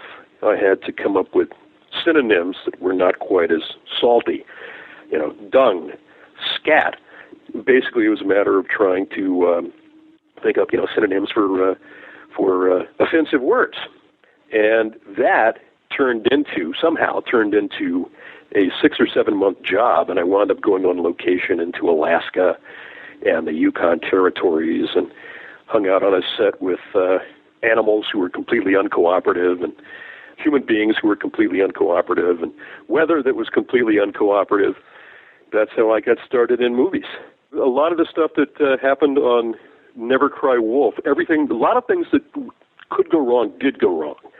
It was actually a great experience for somebody coming in and not having any idea how movies work, because it was a situation where we basically had to sort of revise the storyline based on what we could get each day. The elements were so uncooperative and the animals were so difficult that, we had all these things that we'd planned that we wanted to see, and we didn't know whether we'd ever be able to get the footage or not. There was 1 week-long stretch, and I am not exaggerating here at all, where the entire week was spent trying to get a shot of a wolf taking a piss on a rock. And they did everything they could think of. They gave the wolves Gatorade. You know, they followed all the wolves around with handheld cameras. None of the wolves would piss with a camera on them. And this was kind of a plot point in the story. Finally, if you see the finished movie, there is a very ugly-looking shot of a wolf suddenly jerking his hind leg up into the air, and that's because they finally just gave up and put a wire on the wolf's leg, yanked the sucker up in the air, and then cut away as quickly as they could. That's how we got a wolf pissing on a rock. Now you would just have you would have a digitized wolf leg. Now you'd probably have digitized wolves at this point. Well, some of the shots in that film are just incredible, especially when he's amongst the caribou and everything. It's just gorgeous stuff. Yeah, and that's all real stuff. You know, that was they tried to herd the caribou as well as they could, but you know, Charlie Martin Smith, and in many of the shots, is out there himself among these two sort of herds of caribou that are running in parallel. And his stuntman is out there for a few of the shots as well, and it's remarkable. One of the things that they were the big terror was that our Hollywood wolves. We had trained wolves who came up on the flight to Alaska, all doped up with whatever kind of tranquilizers they use to get wolves through commercial air flights. I don't know what it is, but we had no idea, because they were basically domesticated animals, whether they were going to know what to do when they got out in the wild and started chasing caribou. And bam, as soon as you let the wolves loose among the caribou, they turned into a pack, and they knew exactly what they were doing. They had never seen caribou before. But it was astonishing. They did all the stuff that you would hope wolves would do when you're trying to demonstrate how the process of predation takes place. And it was completely stunning. We had guys who were standing by. The caribou were all sort of funneled in different directions, and we had guys who were standing by, for in case the wolves attacked and brought one down and all this kind of stuff like that. And they had, fire extinguishers and all this kind of stuff to get the wolves away before they killed the caribou. But, wow, it was just like admittedly they were Hollywood wolves, but it was just like they were out in the wild doing their natural thing. So that's 1983 when that one comes out. What are you doing between that and Batman? 1983, actually I was on that movie in 1980. We lost the weather one year, had to come back the next summer. That was the summer of 81. And the movie took almost 2 years to cut. We had an original, I think, 4-hour version of Never Cry Wolf, which did not actually contain any wolf footage yet. It gradually worked its way down to sort of manageable feature length. But after that, I wrote a spec screenplay in 1983, 1984, I think, called Pulitzer Prize. And that got into a little bit of a bidding war because there was a 5-day stretch during which Sally Field attached herself to it. And she had just won the Oscar, and she wanted to sort of change gears and do a comedy. And she had found this script and said, this looks like something I might like to do. And by the end of the week, she'd basically changed her mind and dropped out. But that little stretch of time had been enough for 3 or 4 studios to get into a bidding war over the project. And even though Sally Field had left, 2 of them stayed in. It was Warner Brothers and Columbia. And Columbia wound up buying the script. And then at the same time, I wound up setting up a sort of as a consolation prize, I wound up setting up an overall deal with Warner Brothers, because I had made friends with some of the executives there in the course of this process. And after working on Pulitzer Prize, which I've sold, I think, 3 times, but it's never gotten made, and that script has been very good to me. After that, I went to Warner Brothers did a couple of projects over there with Bonnie Lee, who was the executive that was she was my mentor at Warner Brothers, and it turned out she was also Tim Burton's mentor. And I did a basketball comedy over there called Hang Time, which did not get made. In the course of working on that, I saw that they were trying to get Batman going, and I found a Batman script on Bonnie Lee's shelf, which I took out and started reading one day when I was waiting to go into a meeting with her. And I thought, well, this is kind of more like Superman than Batman, it seems to me. And I had been a huge comic book fan when I was a little boy. And it just started me thinking about, well, this is not necessarily a way that you should tell this story. And by the time I went into the meeting with Bonnie, I was all Batmaned up. I was in total geek mode. I was saying, how do I get on this Batman project? And she said, well, that's tough. That's one that's been kicking around for a few years, and they can't figure out what to do with it, and they may not even renew the option on it, and all this kind of stuff. And it turned out her pal, Tim Burton, had also been working on it. And I just basically wandered around the studio for about 6 months, and every time I ran into anybody who had any kind of connection with Batman, I would say, what's going on with the Batman project? And finally, after enough groveling and wheedling, I got a call that Tim wanted me to drop by the office one day before I left the lot. And I said, okay, sure. And I went by, and he said, would you have any interest in working on this Batman thing? And I got very, very excited because I thought, holy cow, here I've been begging everybody I know for the last 6 months to take a whack at this thing, and finally I get to. And so that's how I got on Batman. The script that you read, was that the Mankiewicz draft? Yes, it was. It was, yes. I guess that fits since he had worked on Superman a little bit. I guess that kind of carried over. Yeah, exactly. That's the same thing that I thought. When you were a kid and you were into comic books, what were some of your favorites? I started reading comic books just before all the Marvel characters came out. I'd been reading Superman and Batman for a while, and I remember the sort of Atlas titles that Marvel was publishing before they became Marvel Comics. I remember having lots of copies of Journey into Mystery and Tales of Suspense and Strange Tales, back when they were basically featuring Jack Kirby monster stories and things like that. And so I was actually around for all of the Marvel characters as they were introduced, for Spider-Man, X-Men, Thor, Iron Man, all of those cats. And it was kind of fun back then because there was a new one every couple or 3 months. I really loved the Hulk, but the Hulk was total failure. It only lasted 6 issues, and it took a while before they figured out how to sort of resurrect that character as a viable commercial franchise. But he basically sort of guest starred in other people's comics for several years until he got his own strip again. I was pretty much reading all the stuff that was coming out back then. I was reading Superman, Batman, Green Lantern, Flash.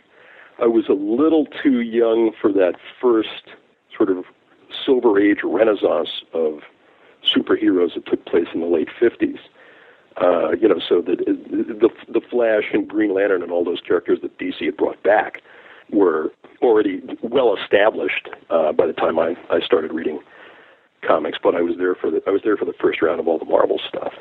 Going back to something like a Pulp Fiction where there's Elvis people versus Beatles people, I would say more of an Beatles versus Rolling Stone. Were you more of a Batman or a Superman person? I was expecting that question to go to, were you more of a DC or a Marvel person? But more of a Batman or a Superman, I don't know. And I don't really know that I saw necessarily a conflict between them. I know by the time that I was, a little older, by the time that my tastes had started to form, I just found Batman more interesting as a character than Superman. I always thought once I was in my 20s, I always thought the bizarre, unexplained thing about Superman is, he's basically unstoppable.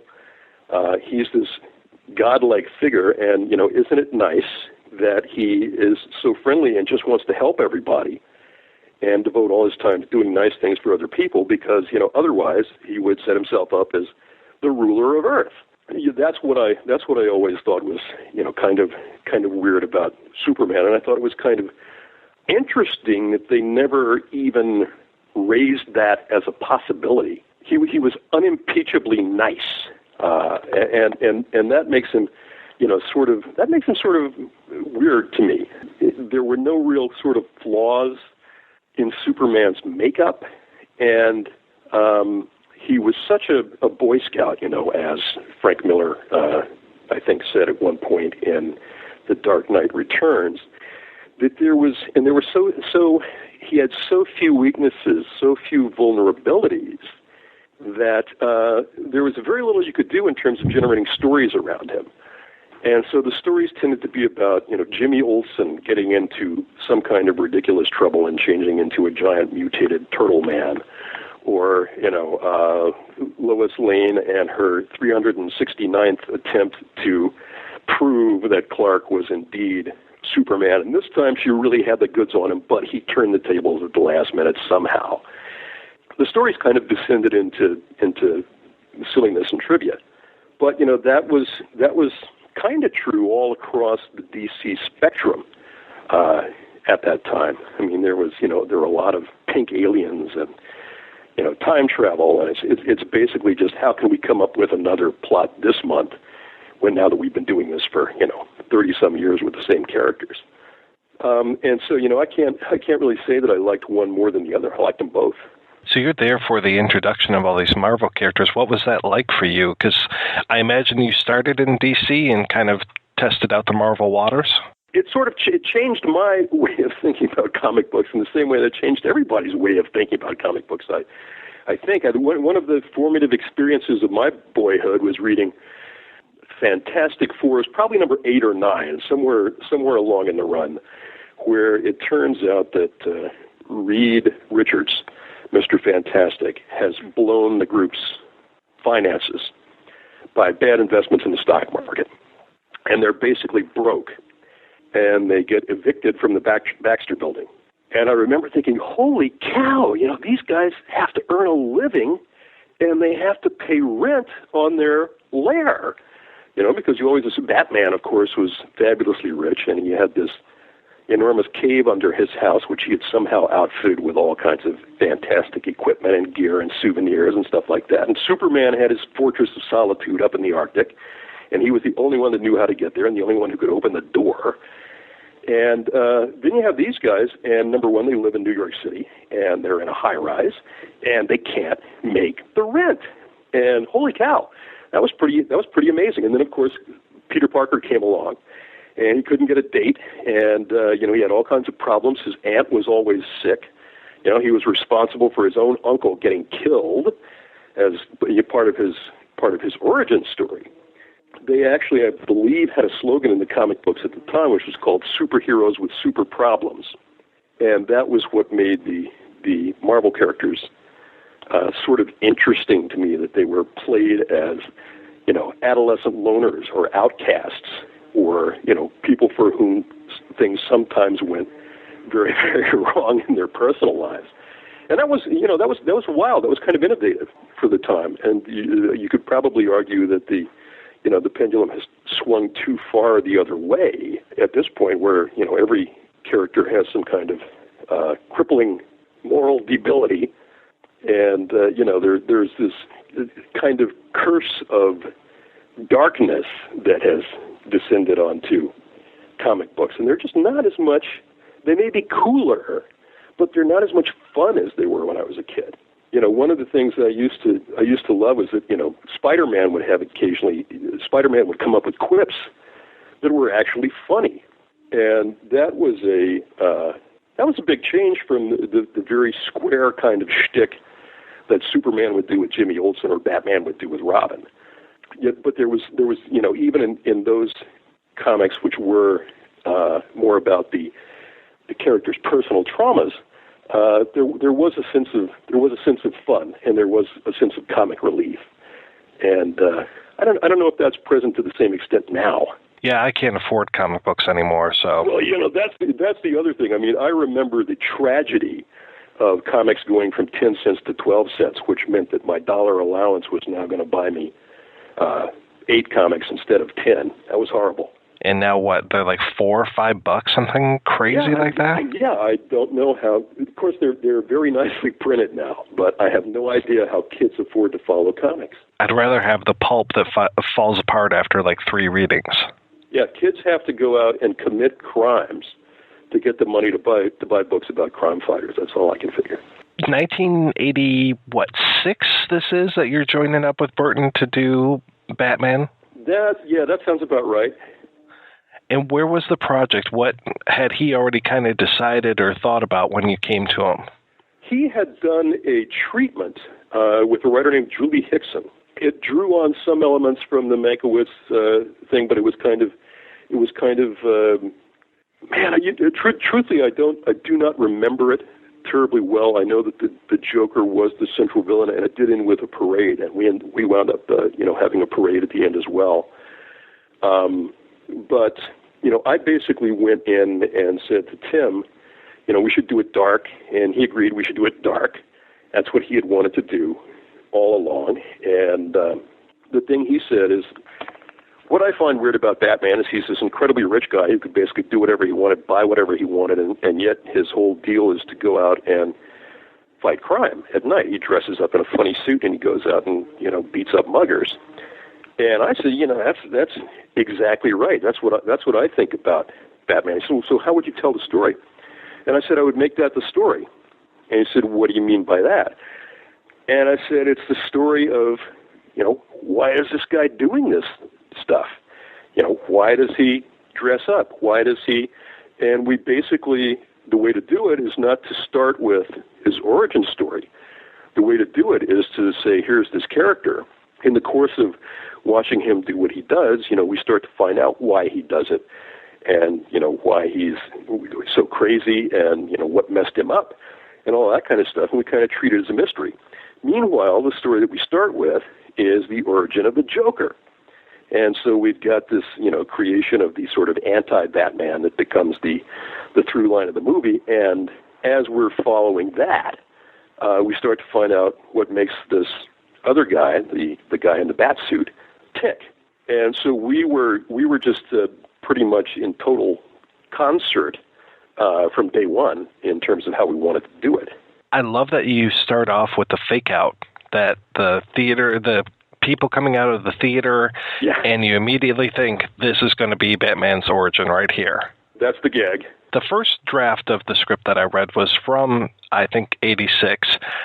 And I don't know, I found it on the internet, so who knows if it's real or not. Seems pretty legit. Seems so similar to what ended up on the screen in 1989. The first draft differs in a lot of, pretty major structural ways. I don't know if you've got the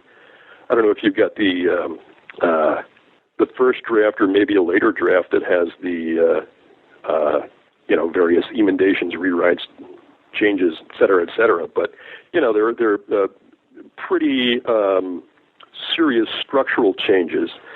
I'll ask you a quick question. Does the Joker kill Batman's parents in the draft you read? I don't think so. Yeah, because he does not in any of my drafts. That was a late addition. What were some of the changes that went through? I had read once, and I don't think this is in the draft that I read, that Robin was going to be included originally. Oh yeah, Robin was in all of my drafts, and that was a big bone of contention. The studio really wanted Robin in the movie because it's Batman and Robin, and so how can you make a Batman movie when you don't have a Robin? And we were kind of taking the position, this is the first Batman story, and, Batman's kind of new to the job here, and so you can bring in Robin later on, let the guys who are doing the sequels worry about that.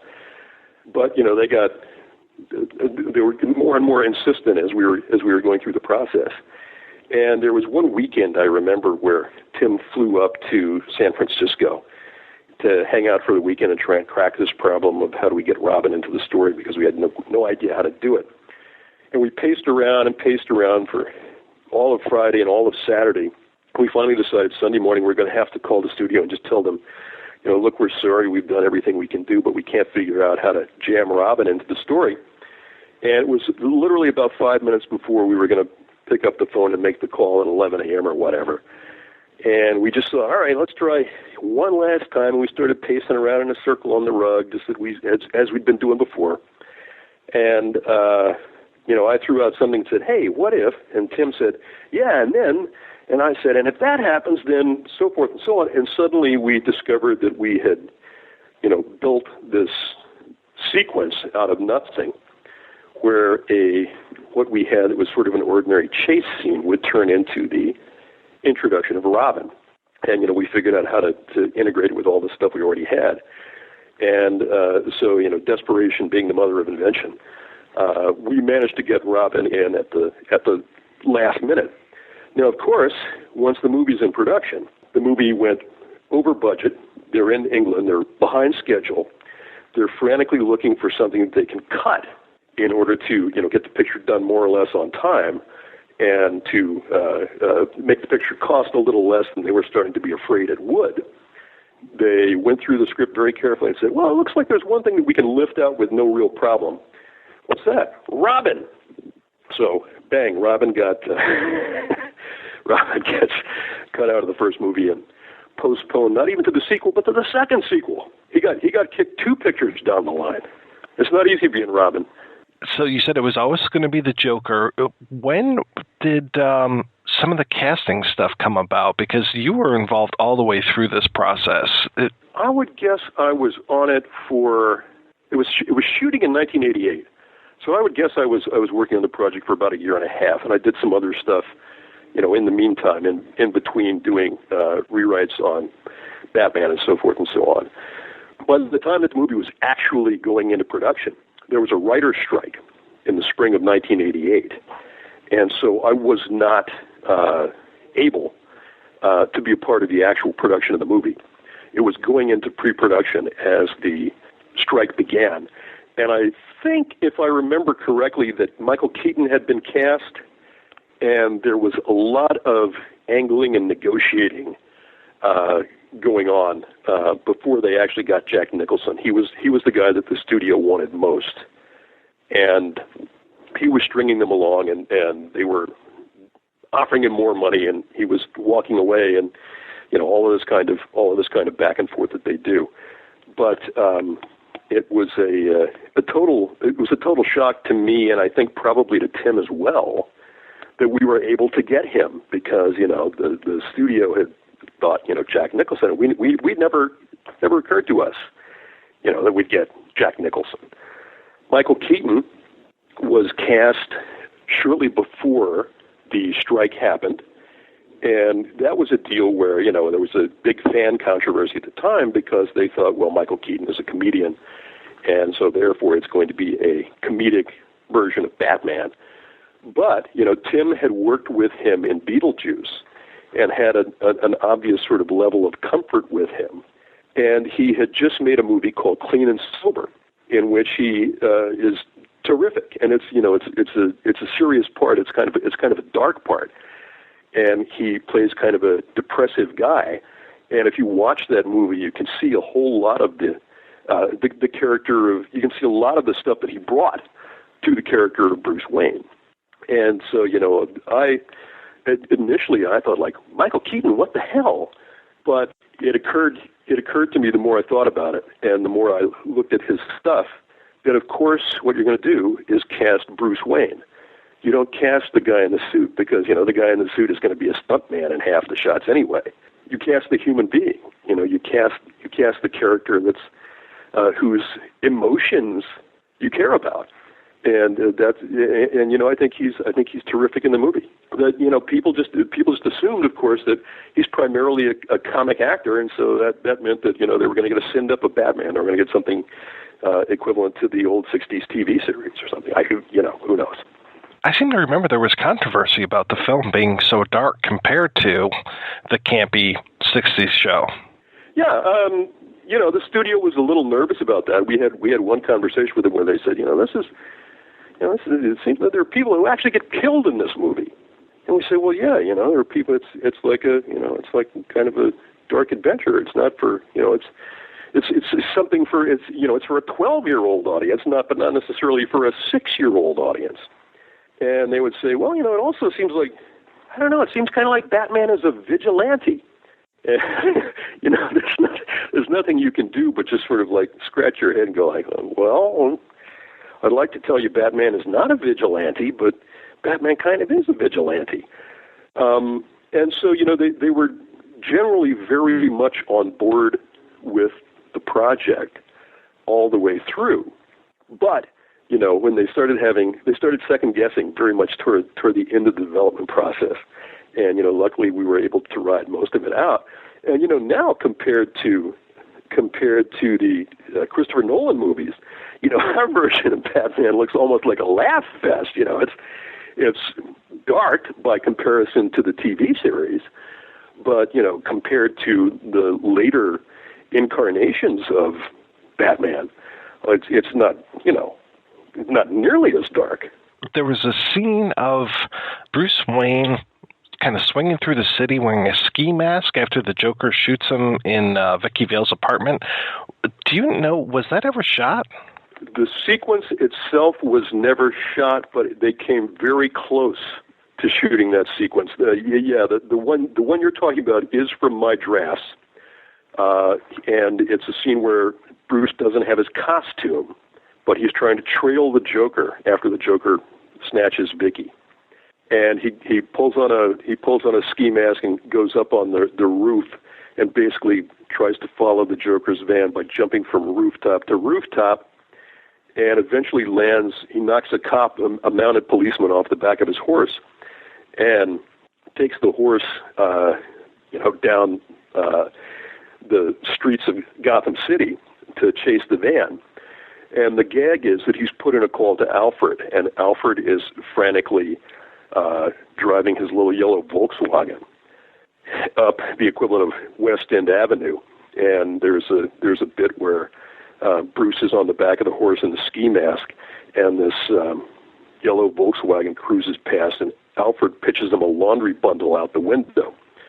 And then we cut to the Joker's van, and the Joker looks in the rearview mirror, and he goes like, "Oh no, holy shit, this cannot be happening." And what he sees in the rear view is Batman on horseback charging up toward the van. And they were getting ready to, and this turns into the sequence where Robin is introduced. They were getting ready to shoot this sequence, and Tim told me that they had actually spray painted the Volkswagen yellow in order to get Alfred's yellow Volkswagen. But that's right where they pulled the plug and made the cut, and so that scene never actually got shot, I don't think. Now, was it between Batman and Batman Returns? Is that when you worked on the Watchmen script? Actually, I worked on the Watchmen script while I was still working on Batman. That was the first thing I was working on when the strike ended. I was doing more or less simultaneously, work on Watchmen interspersed with, various drafts of Batman. Now, was Terry Gilliam already attached to that, or how did Watchmen come to you? No, he was not. It came to me through DC and Joel Silver. And the DC people were very hot to get me to do it because I had gotten, Batman as far along as Batman had gotten at that point. Jeanette Kahn was very keen to have me do it, and so we met with Joel Silver, who was at that point the producer. And it was just a deal where I was very reluctant to do it at first because as much as I liked the comics, I thought they were going to be extremely difficult to translate. And the other thing was just, in simple commercial terms, there was no audience for Watchmen at that point. I mean, it had a sort of, it was sort of a sensation in the comic book world, but you could take all of the fans of Watchmen and have them bring their, 6 best friends, and the whole gang of them would go to see the movie 9 times each, and you still wouldn't make back anything close to what that movie would cost to make. I thought about it for a long time, and I didn't know if it was a good career move or not, but then I finally just decided, well, somebody else is going to screw it up worse than I will, probably, if I don't agree to do it. So I said I would, and I, wrote my draft, which quickly became known in Hollywood circles as the $1 million a page script, and that was back in the days when $120 million meant something. Why was it the $1 million a page script? Just because it would be so bleeding expensive to do.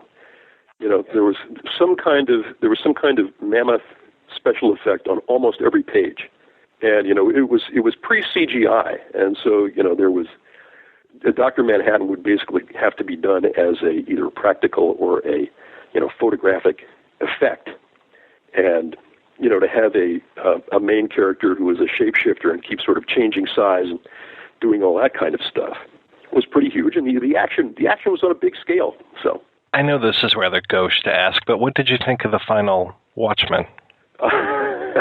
When I see it, I'll tell you. Okay. The ending of your draft, or at least one of the drafts that I've read, so ballsy, that whole meta thing that happens at the end there. How did you come up with that? One thing that I realized coming into the project that the studios may not have, and I talked about it at some length with the people I was working with, but I said, that the gag here of setting up the faux alien invasion is basically pinched from an Outer Limits episode. And they said, well, Joel, no, we didn't know that. And I said, well, it's called The Architects of Fear. And I said, and the troublesome thing is that at the very end of the Watchmen comics, Alan Moore has two of the characters coming into a room, and the television is playing in the background. And I say, now, next up on The Outer Limits, tonight's episode is The Architects of Fear. And so what I had heard later was that he did not realize that, he or did not remember or hadn't seen or whatever, but he did not mean basically to pinch that particular episode. But, the fact that he had specifically referenced it in the comics meant you go to court, you lose the lawsuit. And I said, so we kind of have to figure out a different gimmick here, or, they're going to either sue you guys for an unbelievable amount of money, or, they're going to stop the film's release or something like that. And so they said, come up with, see what you come up with. From there, it was just a matter of trying to find something else that would work and that would be kind of true to the spirit of the comic. And, one of the things that I was very much aware of at the time that I was writing that script is that the comic itself is very, very self-reflexive. It's all about the conventions of comics. It's all about deconstructing the whole notion of what it means to be a superhero and what it means to be a supervillain and all of that kind of stuff. And unfortunately, coming at the point when we were working on this picture, there was no established genre of superhero movies. It's not like nowadays when everybody has seen 19 Marvel movies and, 11 DC movies, and you've got sort of decadent superhero movies like Kick-Ass, or for that matter, Guardians of the Galaxy, which is in a lot of ways kind of almost a parody of a Marvel movie, albeit a very successful and engaging one. But there was no genre of superhero movies for an audience to. In other words, there was no genre structure that an audience would recognize for a superhero movie, and therefore there was no way to play on the conventions of superheroes because there weren't superhero movies. And so comics fans would sort of get what you were working toward, but movie audiences would not. And in terms of thinking in 1988, how do you translate this to a movie? I immediately sort of went to playing it, not so much as a meditation on the history of the comics genre, but how do you turn it into a straight sort of science fiction thriller?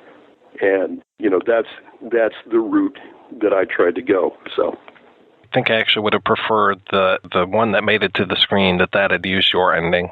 Well, I understand that they had to change the ending too, and I haven't seen it, but I think if I remember correctly, I know that the gag is that it is an attack by Dr. Manhattan. They blame Dr. Manhattan, I think, for the attack on New York City. Was it pretty much a given that you were going to go back for Batman Returns? Yeah, I think so. They were, happy with the way that the first one. They were happy with the way that the first one worked out. What happened on that basically was that I did a draft of Batman Returns, Batman 2. We were calling it at the time. But Tim was very reluctant to come back and do another Batman movie, and he felt like he'd kind of, said what he wanted to say and all this kind of stuff like that. And he was giving Warner's a lot of trouble about not wanting to come back and do another Batman. And I think the way that they lured him on the picture, as I understood it, was they finally said, well, what if you don't make an actual Batman movie? What if you just make a Tim Burton movie that happens to have Batman in it?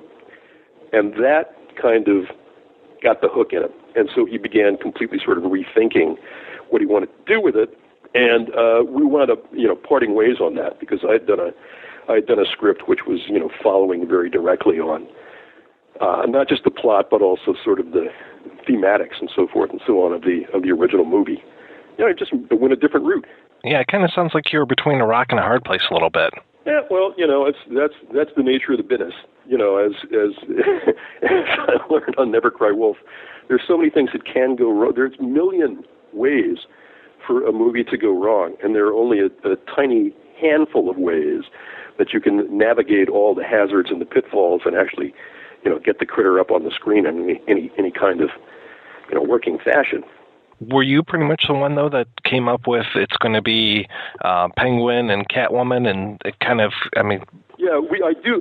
That's why, that's the main reason I have a story credit on the movie. There is a little bit of the structure of that movie that comes from what I was doing, but, there's not a lot in terms of specific incident or specific scenes or anything like that. It's a whole different movie. How did you get into writing actual Batman comics? Oh, it was just, again, the people at DC were very happy, with the work that I'd done on the Batman screenplay. And as I remember, Denny O'Neil did an interview with Comic Scene magazine, or one of the sort of fan press magazines, and said, I read this Batman script, the movie script, it's really great, it makes you feel like there really could be a Batman, and man, if this guy ever wanted to come and write comics for us, he's welcome any time. And so then I was doing an interview with the same publication, probably with the same interviewer, and he said, well, Denny O'Neil said that you could come and write a Batman comic anytime you wanted to. I said, really? And he said, yeah, you guys should get in touch. So when the writer's strike happened, it turned out they were coming up on the 50th anniversary of Batman that year. So Denny O'Neil called me up and said, hey, do you want to write a special 50th anniversary Batman thing? We're going to do 3 issues of Detective Comics, and it would be like 2 80-page giants around a regular issue. So it would be a lot of stuff, but it would be great if you could do it. And I said, well, sure, man, I can't write screenplays or anything like that because I'm on strike, but there's no reason I couldn't write a comic book. And that's how I got the job. I am actually a big fan of Monkey Bone. Why is no one else a big fan of Monkey Bone? Man, usually when people say they've seen Monkey Bone, I say, did you see it in a theater? And if they say yes, then I just pull $8 out of my pocket and give it to them. That's a joke I swiped from Sam Raimi, by the way. He asked me if I'd seen Non-Sucker Proxy, and I said yes. He said, did you see it in a theater? I said yes. He said, did you buy your own ticket? I said yes. He gave me $8.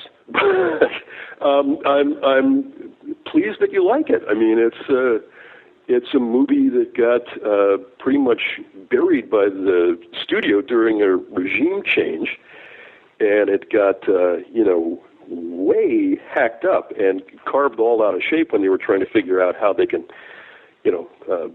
shovel it out onto the market even in the limited way that they did.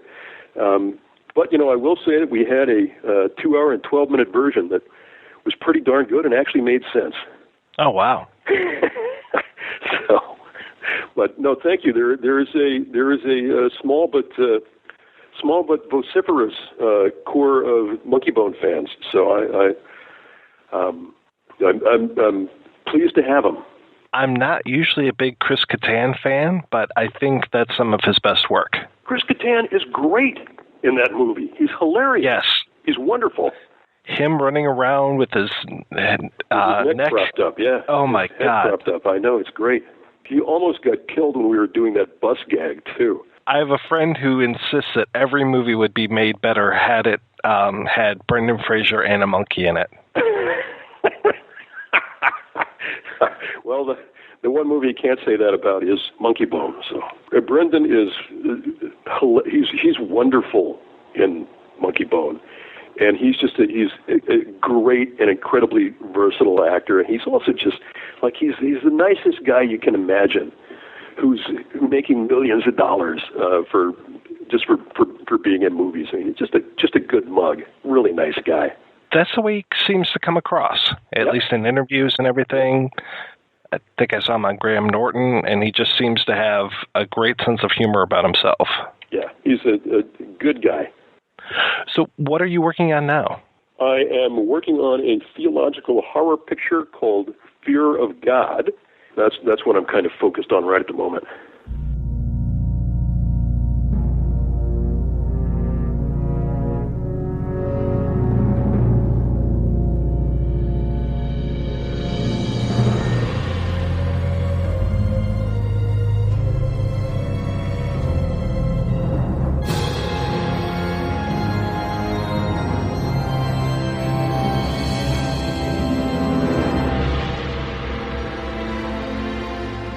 We're back. Thanks to Mr. Hamm for taking the time to talk to us about his work on Batman scripts. Now we're getting into the meat of the show, Batman Returns.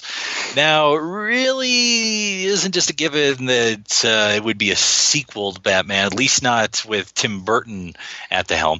And, Batman really wasn't an ideal experience for him as a director, and he only came back to the Cape Crusader film after basically he was given kind of a blank check and the ability to do a little bit more creative control because, as we had said at that point, superhero films in 1989, when the first Batman movie came out, wasn't really well known if they were going to do well at the box office. And also, I mean, to Tim Burton's credit, he did have a couple of shorts and various things, and he had a hit with Pee-wee's Big Adventure, but wasn't quite the household name that I would say Tim Burton would go on to be. To keep us not from talking about Batman Returns some more, let me say that what Batman Returns almost was.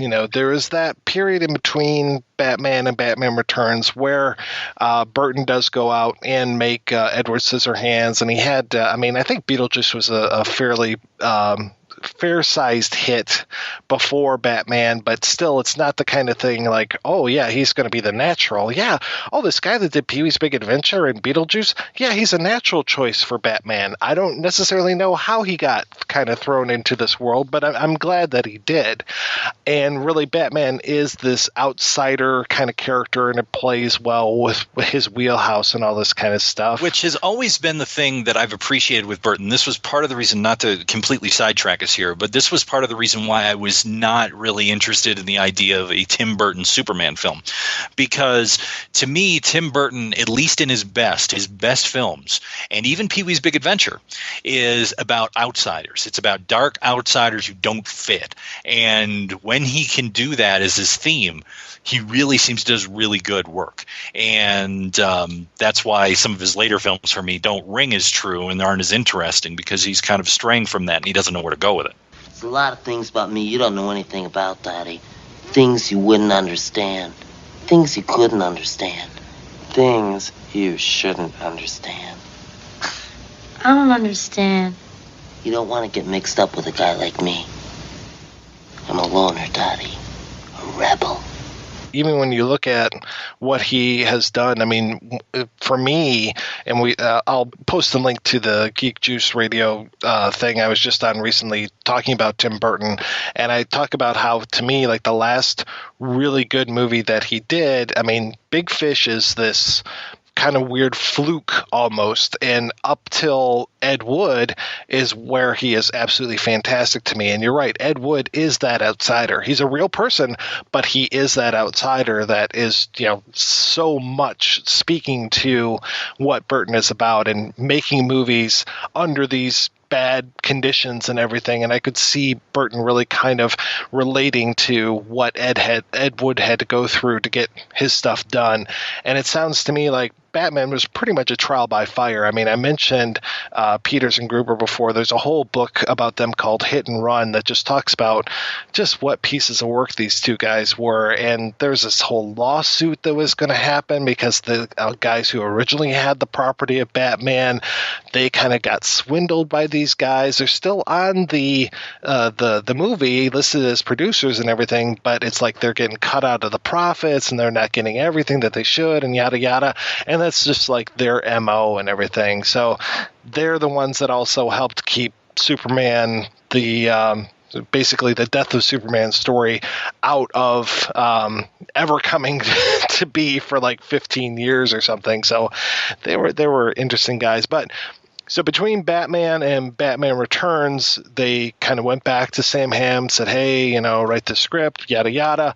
And the script for his Batman 2, it was interesting. I actually, in preparation for this, I read almost all the scripts except I couldn't finish Batman Year One and the Superman Batman Asylum one.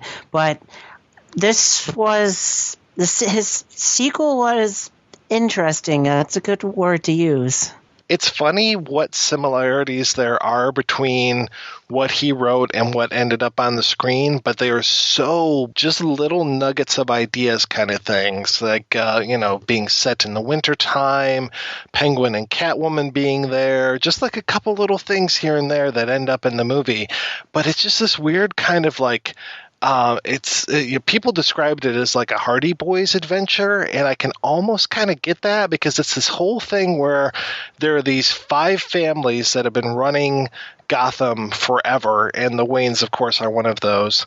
Every time I say the Waynes, I think of like the Wayans brothers, That's Wayans. Wayans, yes, I know. It's so close, though, that I can think of the Wayan brothers like running Gotham. Anyway, so they all have these raven statues that when you put them together, they have a map that shows where this treasure is, and of course the treasure is in the Batcave, and Batman didn't know about it for all these years, and he didn't know about these ravens, and it's this whole weird thing where Catwoman and Penguin are working together, and it's just like there are a couple things with the Penguin character that stick around, maybe a couple things with the Catwoman character that stick around, but really it's so different than when it ended up on screen. It's almost comical. Oh, I just started getting a clue. Really? Yeah, I'm totally getting a clue. Oh, that's giving me a clue. It feels like a Silver Age story actually does it. You read it off the page, and it feels like it could be a comic published anywhere from 1956 to 1986 in Batman. I think part of the problem sometime with both DC Comics is because they've been around so long, a lot of the people have trouble disassociating more modern Batman with more of the silly Silver Age Batman, and I think his script for this was very much of the case. And like the Penguin actually felt more like the character he was in the comics than the one that we would see in the movie where he's this grotesque monster. Yeah, the Penguin of Hamm's thing was very much like a sophisticated person. He's got a different name. He's not Oswald Cobblepot. It's another name. And he gets out of prison right towards the beginning, and he has 2 henchmen, Frick and Frack, and they help him out, and they have where he buried all this money before, and yada, yada, yada. But yeah, they describe him as very well dressed. He's kind of rotund, kind of oddly shaped and everything, but not the hideous, deformed beast that we're going to see in Batman Returns. So speaking of, we should probably get into Batman Returns, and that does start with, it's funny to me because that the Batman movie is basically two origin stories. We've got the origin of Batman and the origin of the Joker. Then we get to Batman Returns, and it starts with another origin story. This time it's the origin of the Penguin. And I wanted to really talk about this opening, and this opening is really interesting in several ways. It has this kind of Citizen Kane-y kind of feel. And what I mean by that is you get sort of this sweep up to the house, and there's the fence and all of that stuff. So I had this kind of Citizen Kane feel and sort of like off in the distance sounds and the nurse and all of this. But I remember when the movie came out, and I went to see it in the theater in 1992, and the first person you see on screen is Paul Rubens. Now, right now, we don't think anything of that. We just think, oh, it's Paul Rubens, it's Pee Wee Herman. Wow, that's amazing. But you have to remember that the summer before, he was busted for masturbating in an adult movie theater, and it totally torpedoed Pee Wee Herman. He was blacklisted. He couldn't get work. Show was canceled. His career was over. And for him to show up in here, for Tim Burton to go, here, I'll give you this part. And he does a beautiful part. I mean, he doesn't have any lines or anything, but as the father of the Penguin, it's just perfect for him because he's got sort of this John Waters-esque kind of, pencil mustache, and he's a very sophisticated man, of course, but then decides that his hideously deformed child, who I guess eats the cat and they keep him in a cage, has to go into the sewers. And, of course, I love that Diane Salinger is back, also from Pee-wee's Big Adventure. She played Simone, the woman with the dream of going to Gay Paris. So having both of those two on screen together, I was just like, oh, this is so nice. And it is just so beautifully shot, and yet at the same time so evil with them just, rather than us keeping this baby, we're just going to toss it off of this bridge and cast our fate to the wind. And this is the place where, for me, we start to see classical reference. And what I mean by classical reference is, old antiquity mythology and story. And I didn't remember this until I rewatched it, but the whole idea of the baby and the river, and they follow that, that carriage as it's, floating into the sewer. And all of the things that come later, there's a lot of like biblical reference in this film. And specifically when you talk about the penguin and the idea of that and the baby in the basket, I mean, that's Moses, and sort of leading up this group from the underground to, come above ground like Moses. And I also found it interesting that it's 33 years later, which, if you're into, biblical stuff, you could say, oh, well, that's about the time that, Christ started to do the miracles and, was eventually what happened to him. So there seems to, whoever wrote the script, that part of the script, went and said, well, how can I take these ideas that we already know because they're part of Western canon and shove them into the Batman movie? I mean, this script is 95% Daniel Waters. There's a little bit more that isn't Daniel Waters. That was Wesley-Strick.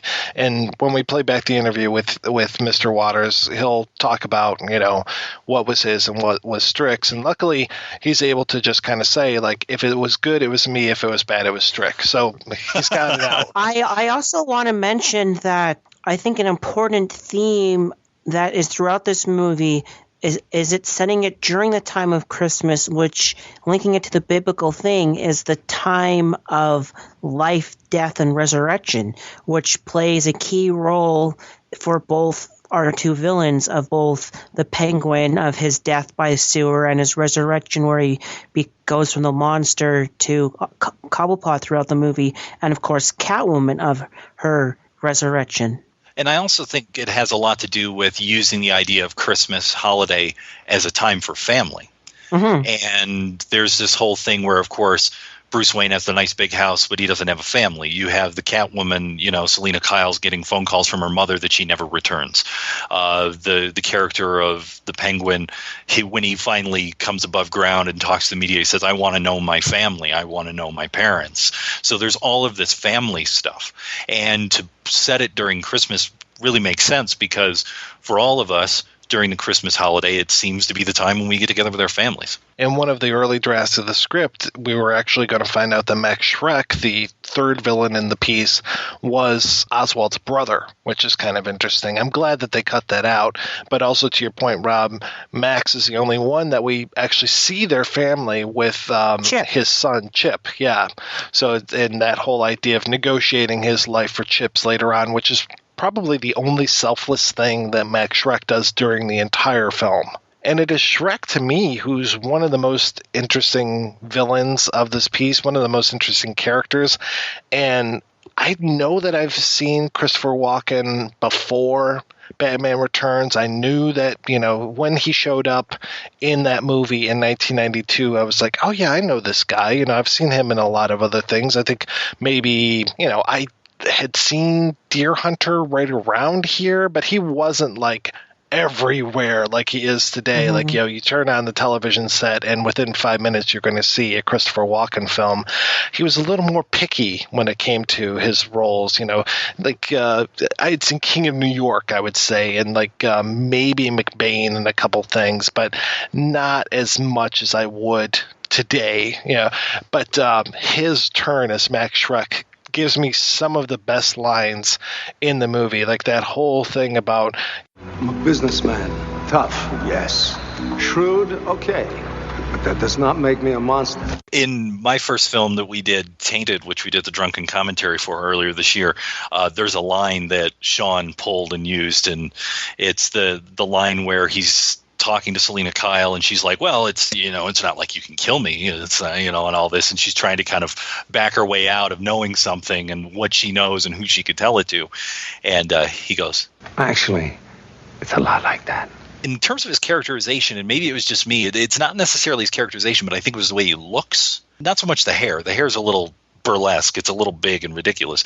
But I was thinking like the Dead Zone for some reason. Oh, yeah, with the eyes and everything, and that plays off the hair really well. Yeah. And then the way he dresses with the capes and everything, and he plays so well into this world. I mean, the world of Gotham from Batman to Batman Returns is so different. Mm-hmm. I mean, the world of Batman is huge. Gotham feels huge. And in Batman Returns, it feels like what it was, which was a soundstage. And it feels like it's about maybe 2 blocks in either direction. You do not feel the grand nature of Gotham that you felt from the first film. But you get that Art Deco stuff that you were talking about. You get it even more. All the giant statues that like connect buildings and stuff. And you're like, how does that architecture work? I mean, come on. There's statue fronts on like the architecture when the Penguin goes to the archive of the city, which is like 2 guys on the side of buildings all around and things like that. The architecture is quite interesting. Well, it's very much Metropolis. You look at this and you see that what Fritz Lang did in there. I mean, these big, you said these big kind of images, these big statues and everything. I mean, I really got this sort of Metropolis vibe. You mean Metropolis the movie, not Metropolis the city where Superman is? That's correct. Okay, just making sure, because I kind of was getting a little bit of that like Max Fleischer Superman feel to this, which had that kind of look to it, and especially I guess that Felix the Cat face for the Shrek's department store. Yeah. Just that is so gorgeous and just so well used through this, and the way that it kind of is, it has a secret to it, and it doesn't want to tell anybody, and it just is kind of mocking at the same time. I can't say it's a Cheshire grin because it's not, but the way that they play that cat and then going into the Catwoman stuff is just beautiful. The other thing that I really like in here from an idea standpoint, which I think is very current, I don't necessarily know if it was in 1992, is that it's not the politicians, it's the money that runs everything. And that Shrek is the power behind the throne. The mayor is just useless. And there's this one scene where one of Penguin's guys comes up and says, I want to see the man. He has this line about, bring him out. I want to talk to the man. And he's like, I'm right here. And he's like, no, not you. Talking to the mayor, it's like him. So there's this whole thing about it's the money, it's the business. That's what runs Gotham. It's not who you elect into office. So we go from the introduction of the Penguin. We don't really see him until later. He's kind of this shadowy figure that's, in the sewers and everything. And we get this whole scene of the characters kind of meeting and interacting throughout Gotham as we go along here, and this whole lighting of the Christmas tree, which will come up again in the film because the first time that they try to light it isn't necessarily successful, because we have, the Penguin unleashes his band of, what do they the Red Triangle Circus Gang. Thank you. I couldn't remember Red Triangle. And if you look closely, you'll see a very young Doug Jones, the guy who has gone on to do so many things, but primarily is known for wearing costumes in Benicio del Toro films. But he is one of the taller clowns in here, and so many other people. And then seeing Vincent Schiavelli. I mean, we just talked about Schiavelli a couple weeks ago on Death to Smoochy. So here we have that same thing again. And it's funny because I was listening to the audio commentary, and how I said on Death to Smoochy, it was like, oh yeah, it's a one Flew Over the Cuckoo's Nest reunion, and Burton was on the commentary saying, oh yeah, Vincent, he's Danny's friend, so he was on, and I was like, oh okay, good. He remained friends with this guy for all those years. The other thing that I like, and you were talking about sort of the introduction of the Penguin, is Burton does something really smart in this film. And I think it carries over a little bit from the first film, in that he knows that he can't give you that character dead on the first time. It's little things. It's a shadow. It's the sounds. It's the hands on the bars of the sewer. It's all of those little things. And I was reminded of the commentary that Paul Verhoeven did on RoboCop, where he said, if you notice, you see him through like frosted glass, you see this, you see that, before you see RoboCop. And the reason that Verhoeven said is that if I just showed you RoboCop, like flat out in just one shot to introduce you to him, you'd laugh your ass off. You wouldn't believe it. So Burton's really smart in terms of how he gets you into the Penguin, because the Penguin is much more, as you were talking about earlier, much more fantastical than Catwoman. Catwoman's easier for people to get their heads around. But the idea that he's got these flippers and he's living in the sewer and there's all this, he's basically a monster, and there is an allusion to the Elephant Man in the script and in the film, that he's got to kind of work you there, which is good. Well, it's good, too, that he did that visual rhyme of the hands on the bars of the sewer, which were like the hands in the playpen and everything. So it's nice, it's not in your face. It was back when Tim Burton could be a little bit more subtle with his direction. And this is a comic book movie where you would expect things to, fly out and hit you in the face, but yet he still can be very subtle with the way that he presents this and give you this slow build-up, slow reveal, and have the machinations of the Penguin affecting Gotham without the Penguin like springing forward and being like, here I am in all my big glory right here, so it was nice. And again, the way that he is building up the Selena Kyle character too, in the way that we have her introduced, and just the way that she's so put upon. And you talked about her mother, these nagging phone calls from her mom and everything, and the way that she stepped on at work. I mean, I love the kind of feminist angle that the movie is taking with the Catwoman character, throughout this film, and the way that she is just finally goes from being stepped on to being the one who can put people under her heel. I also like, for the Penguin, one of the parts of his character where you see him as sort of he starts off as sort of hints that he might be a bit of a eco-warrior fighting capitalism, and he's talking about, when he captures Max Schreck and he's interrogating him for the first time, and you see the big reveal of, I see everything you flush down, your toxic waste and your things like that, and sort of hinting he wants to stop there, and that he doesn't like capitalism, but he's willing to suck up to capitalism to, do things like that. I thought that was kind of a interesting twist on the character too. What about the documents that prove you won't have the fire traps in Gotham City? If there were such documents, that's not an admission. I would have seen to it they were shredded. Good idea. A lot of tape and a little patience make all the difference.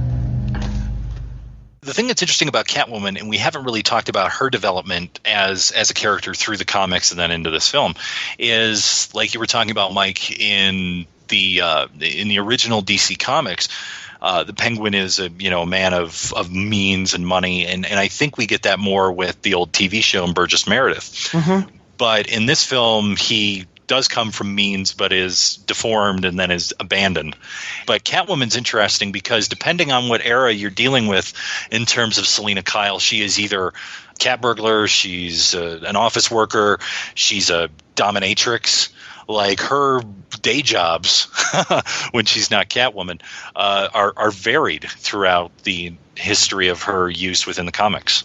Well, and then is she bisexual? Is she heterosexual? Is she homosexual? I mean, they play with that as well throughout all the comics, too. Not to say that we need an answer, but it's kind of interesting to see the way that she's characterized through the years and how that kind of shades her as well. I mean, there was kind of a hinting to that in that Batman, the third Nolan film, which just to me kind of undermined her morally. That whole idea of homosexuals are not as moral as heterosexuals, and it felt like that was a little bit of, to me, the Bane Batman, whatever the hell that movie was called, that to me was the most reactionary of the Batman films. That almost felt like it could have been written by Frank Miller. It's kind of funny. We talk about the Frank Miller Batman. We talk about the Alan Moore Batman. What happened to those guys? Both of them have gone insane over the last 25 years. That's an entire other conversation. In terms of that aspect of Catwoman and Batman both being adversarial, but also in there with the masks off being together as a couple, The Long Halloween, which was a whole year series of stories, which was then collected into one book. That one really, from my reading, and I'm sure there's other arcs throughout the history of Batman, and Mark probably knows better than I, that one really plays really well into that whole concept. So if you want to read something that is, Batman and Catwoman and then their alter egos, that's one of the things that I also liked in this film, is that when we get to one part where they've sort of been together and they go to this masquerade ball, everyone else is in masks except for them. And I like the idea that they wear their masks out on the street so they don't have to wear the masks at the ball. It's just a little subtle thing, but I thought it was pretty good. And I also think that if you trace back through the history of Catwoman and Batman, as I mentioned before, Catwoman first appeared in Batman #1 from 1940, and the way they wrote that comic, there was instant sexual tension between both Batman and her, which would keep going through time. So I think that this one is very much of a reflection of how the two, because she's such a villain that he would never really want to be with her, because in one of the universe, in the Golden universe, they actually have a child together who becomes the Huntress. And she has a big part in a lot of Batman stuff, being a member of the Batman when she comes over to the main universe. And unfortunately, the two of them die. But in that one, they had that togetherness. So it's just one of those interesting things that weaves the two characters together as well. I kind of read the Masquerade Ball a little bit differently. To me, it's like Bruce Wayne and Selina Kyle are the masks, and it's Batman and Catwoman who are the real people. Like, they go out every night as themselves, and they hide all day long behind these masks of these alter egos. The alter ego is the day job, and their true selves are the ones that you see, stalking the streets of Gotham at night.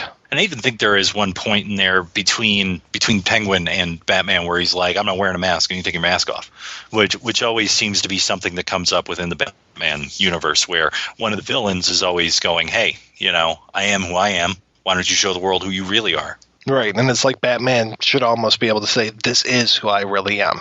Without the mask on, I'm somebody else, but with this mask on, I'm me. It's interesting that Penguin, he can't hide. He cannot hide himself, even though he does try to adopt the trappings, and Shrek kind of introduces him into this world of, let's make you mayor and, refine your image. And you have that section of the film where he, says, I am not Penguin, I am Oswald Cobblepot, and then that flips later on where he does the opposite.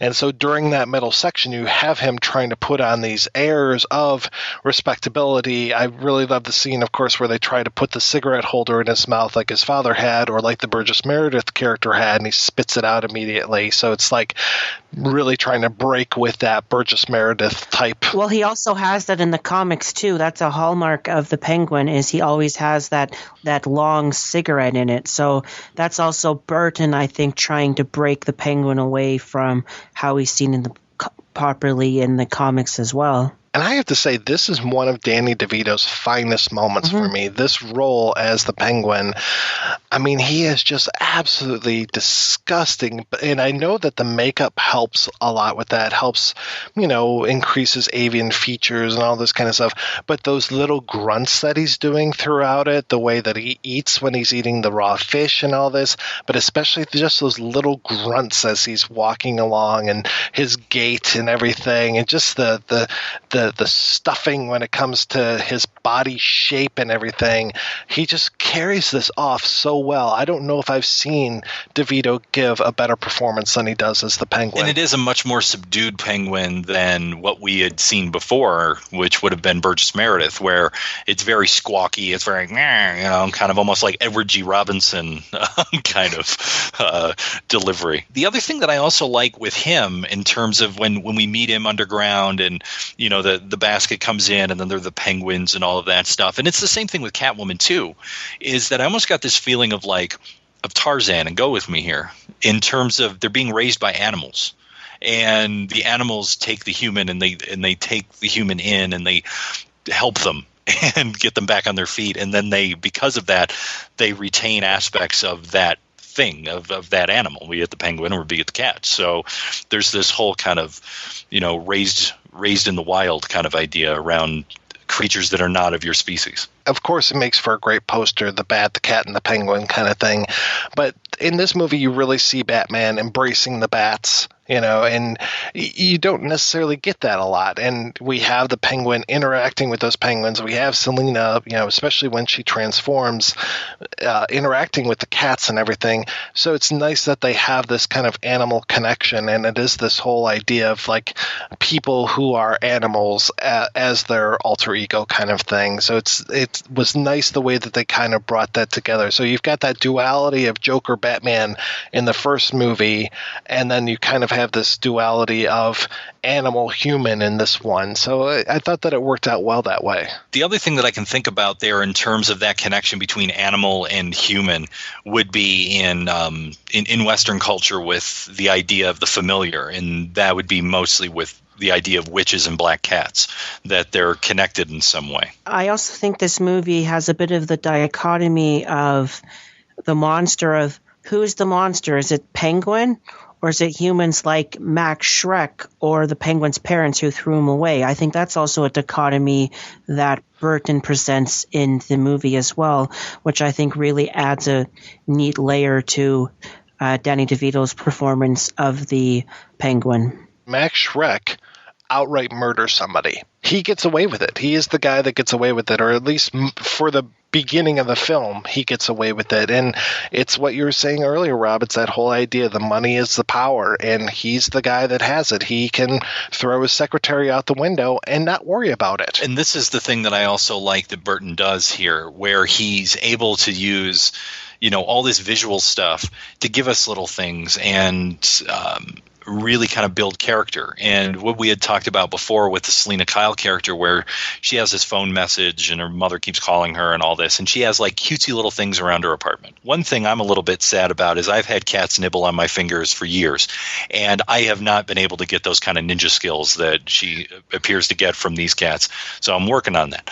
But when she eventually gets back to the apartment and, the cats follow her there, and she has one as well who comes in, she takes those dolls, those stuffed dolls, and puts them down the garbage disposal. She starts spray painting this pink into black. So the idea for me from a visual metaphor is that all of the things of girlhood have gone away. All the things of innocence have gone away. And she's now a woman, and not only that, but black has replaced pink, and it's a very dark place to be. And also that neon where it said hello there and now it says hell here is just one little thing, but it's so brilliantly done. And it's just little tiny things like that all add up that help us to understand the psychology of this character and how they've changed. I also don't think that we can emphasize enough how much this movie was picked up by fetishists. The whole idea of Selena Kyle's Catwoman outfit, I mean, that rocked the fetish world. I originally thought that the idea of the skin tight suit like that goes back to the Avengers, not the Marvel Avengers, but the 60s, Diana Rigg and Emma Peel. If you Google Catwoman fetish, you will see 90% of the images are going to be of that cat suit with the white stitching, the little ears, it's patent leather, but it can also be latex. I mean, there's so much appeal to the fetish community with that very particular outfit, because you look at the other 10% of the images that are out there as well, and you're looking at the Catwoman that Anne Hathaway played, or maybe the Catwoman that Halle Berry played, maybe the Julie Newmar or the Kit Merriweather kind of stuff, but really it's just that Michelle Pfeiffer skin tight latex rubber-ish patent leather suit with that white stitching. Just it took over. I mean, you could look on the shelves and see all these different fetish magazines that would have that image on there. It even affected the comics where after the movie came out, they gave Catwoman much more skin tight to her body outfits. And after that, she's had 3 or 4 outfits. I'm not sure in the New 52, but up until the 2000s, she had ones that got even more revealing. And, that's just an interesting dichotomy as well that factors into the movie influencing its source material. I mean, I totally see what you're saying, Rob, with the whole Emma Peel kind of thing. And I can see that as being an influence on what Catwoman would become. But, the cat suit that was in the original show was pretty there as well. But yeah, just for me, it kind of took that next step when it came to the Michelle Pfeiffer outfit. It's definitely a darker costume. I mean, if you look at what Julie Newmar was wearing in the 1966 TV show, it's still kind of playful. By the time you get to the 92 film, it really does look like someone who's coming out of a BDSM dungeon. It just, I mean, she is, there's no filigree that's light with her. I mean, she is definitely there to kick some ass. Almost like she had been sucked, vacuum formed into this outfit. She was. I'm sure she was stitched into it every day. No, they vacuum. In the commentary, Tim Burton actually says that they vacuum sealed her in every time, and they actually had to destroy the outfits after every time they filmed because it would break. So they went through quite a few ones, and it's just insane of having to vacuum seal someone into this outfit. I can't imagine how much she sweat every day in those things. She was probably thankful for the Penguins, the cool down set. Well, I mean, if I was going to think of a Michelle Pfeiffer performance that I really like in this era, and I'm talking pre-92, I have to go back 10 years earlier and talk about Scarface. And I think that, although I think that was one of her first roles, I think that she was really good in sort of balancing off Pacino in terms of her sort of first getting roped into his ridiculousness and then sort of holding a mirror up to him and being like, whatever. I think she plays it well. And doesn't sort of fall into those traps of what you would get probably in in which that source material is based on 30s gangster film and not playing, completely into that, fawning gangster mall kind of thing or playing the femme fatale. I think she's sort of right in the middle. And that's one of the things that I liked about her performance in Scarface. Yeah, I know that we'll probably get a couple mean emails like, oh my God, she was so great in Grease too.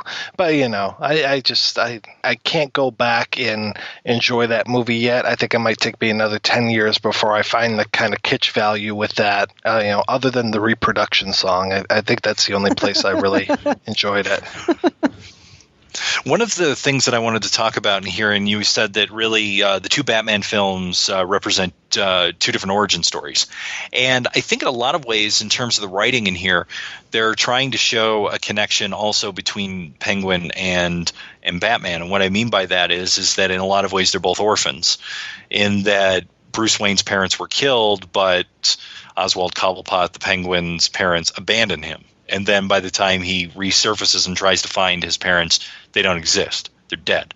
So the idea that they're both similar in that way, in terms of that, it's sort of like another shade of that idea of a representation of here's your villain, and they mirror back to you in some way. You know, as you say that, I'm thinking about that whole thing that Oswald has where he wants to kill the firstborn sons of Gotham, and that totally plays into what you were talking about before with the whole Moses angle and that whole, you know, one of the plagues of Egypt was, you know, the firstborn sons and all that. So really good point as far as that goes. And what you're saying, Mark, as far as the whole resurrection and stuff, and especially the way that Catwoman comes back from the dead and that she's got the 9 lives in this film is pretty remarkable. And loses 8 of them where she only has 1. And that is interesting, too, the way that she keeps going through these lives throughout the film. And I'm glad that it was not played super serious, and I like the mix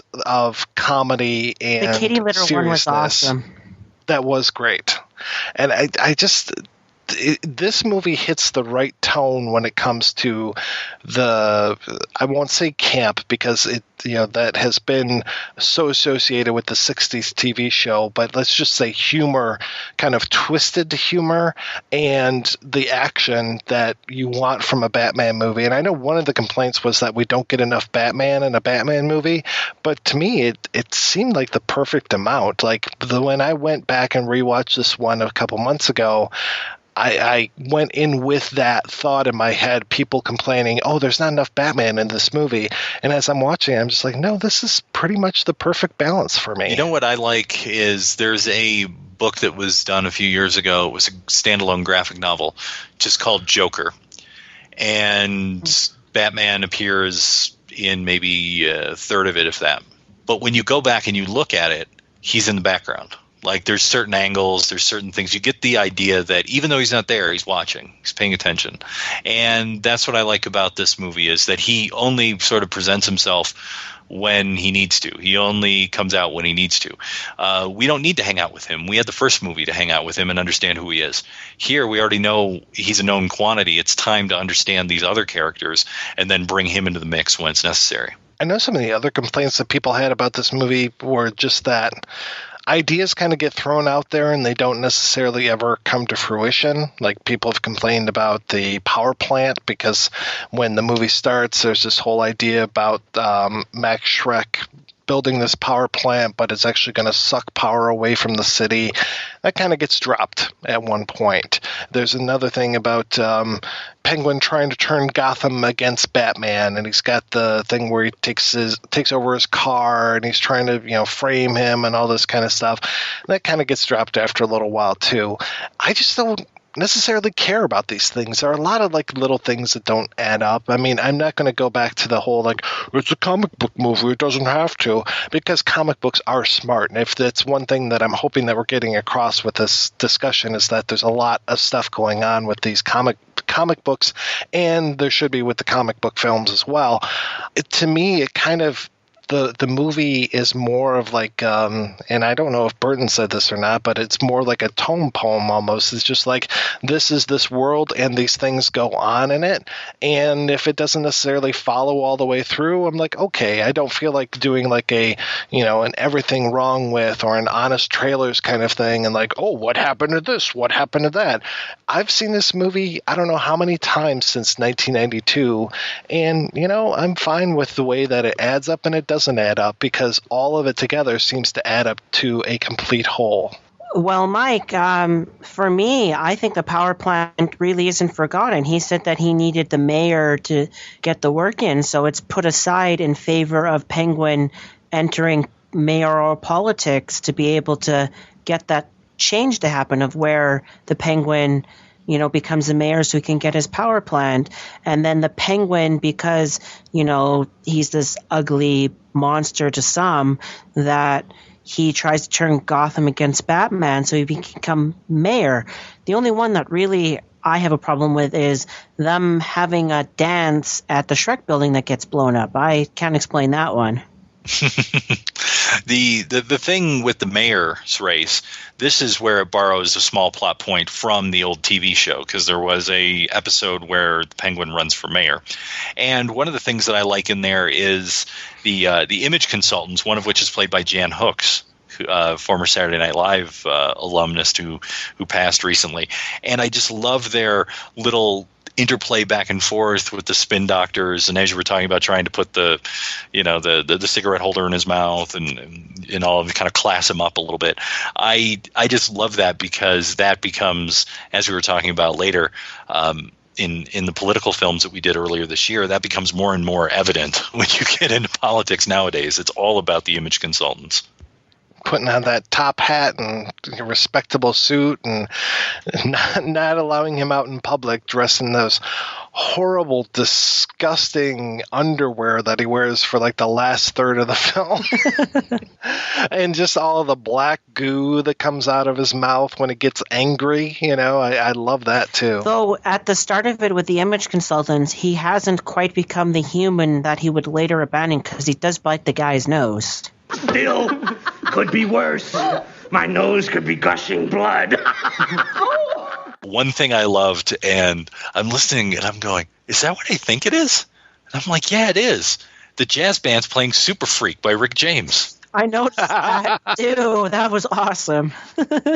Super Freak, and then we go into a Susie and the Banshees number, which to me, I was just like, this is so great, having Susie and the Banshees, in this popular mainstream movie, and that is scored by Danny Elfman, formerly of the Mystic Knights of the Oingo Boingo. It almost felt like the counterculture had finally come into the mainstream, kind of through the back door and everything, but here they were, these people that were outsider, musicians and artists before, and you could count Tim Burton right there, and here they are with this, mega $1 million movie, and exposing people to, Danny Elfman's music and to Susie and the Banshees as well.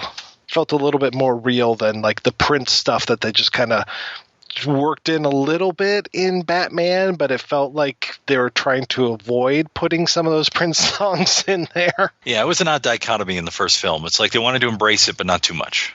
I do have to say that Danny Elfman's score for this was really fantastic. And I've complained about Elfman before because as the years have gone by, he's kind of become more and more of a mockery of what he once was. It's like you can tell a Danny Elfman score right away just because they all kind of sound alike these days, or they're just so non-existent or so blah that you really just can't get your fingers around them.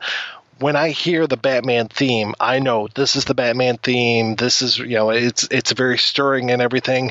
You could come up to me with a 50-piece orchestra on my front lawn tomorrow, play the Spider-Man theme, and I'd be like, wow, that's some music there. Well, I mean, consider the pressure he was under to write that theme originally for the first film, because, I mean, the John Williams Superman theme is next to the Jaws theme, next to the Indiana Jones theme, it's and the Star Trek theme from the motion picture. Yeah, and Star Wars. And Star Wars, I mean, the Imperial March. I mean, he had to go, okay, Batman's a big deal. How do I encapsulate this? How do I get something that people will go, this is on par with that stuff? And I think he really did a very nice job with it.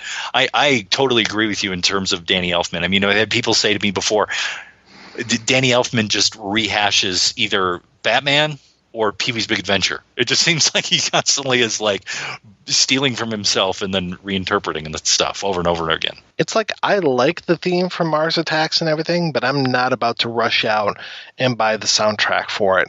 Nor am I really going to be able to sit here, and I know this is a shitty thing for me to say, but there's no way I could hum it for you right now. I could whistle it for you because it's just like not front of mind. But if you go, okay, what's the theme to Pee-wee's Big Adventure or to this, then I'm right there. What's the theme to Midnight Express? Yeah, I'm right there with this stuff. And it seemed like he was really knocking it out of the park for so many years. And now it's just like, if you want a inoffensive background noise kind of thing, you can get Danny Elfman, which really kind of pains me to say because I know he's capable of so much more and he has given us so many great scores. And now it's just like, yeah, he does some music. Danny Elfman, what have you got?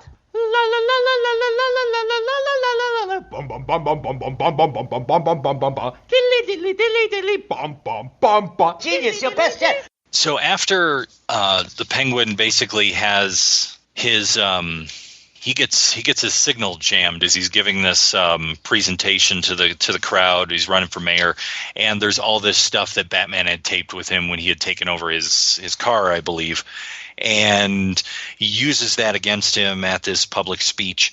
And that drives the Penguin back underground and then leads to this idea that he's going to unleash this Penguin army who are all sort of like given cybernetics, and they have little rockets, and they're going to wreak destruction upon Gotham.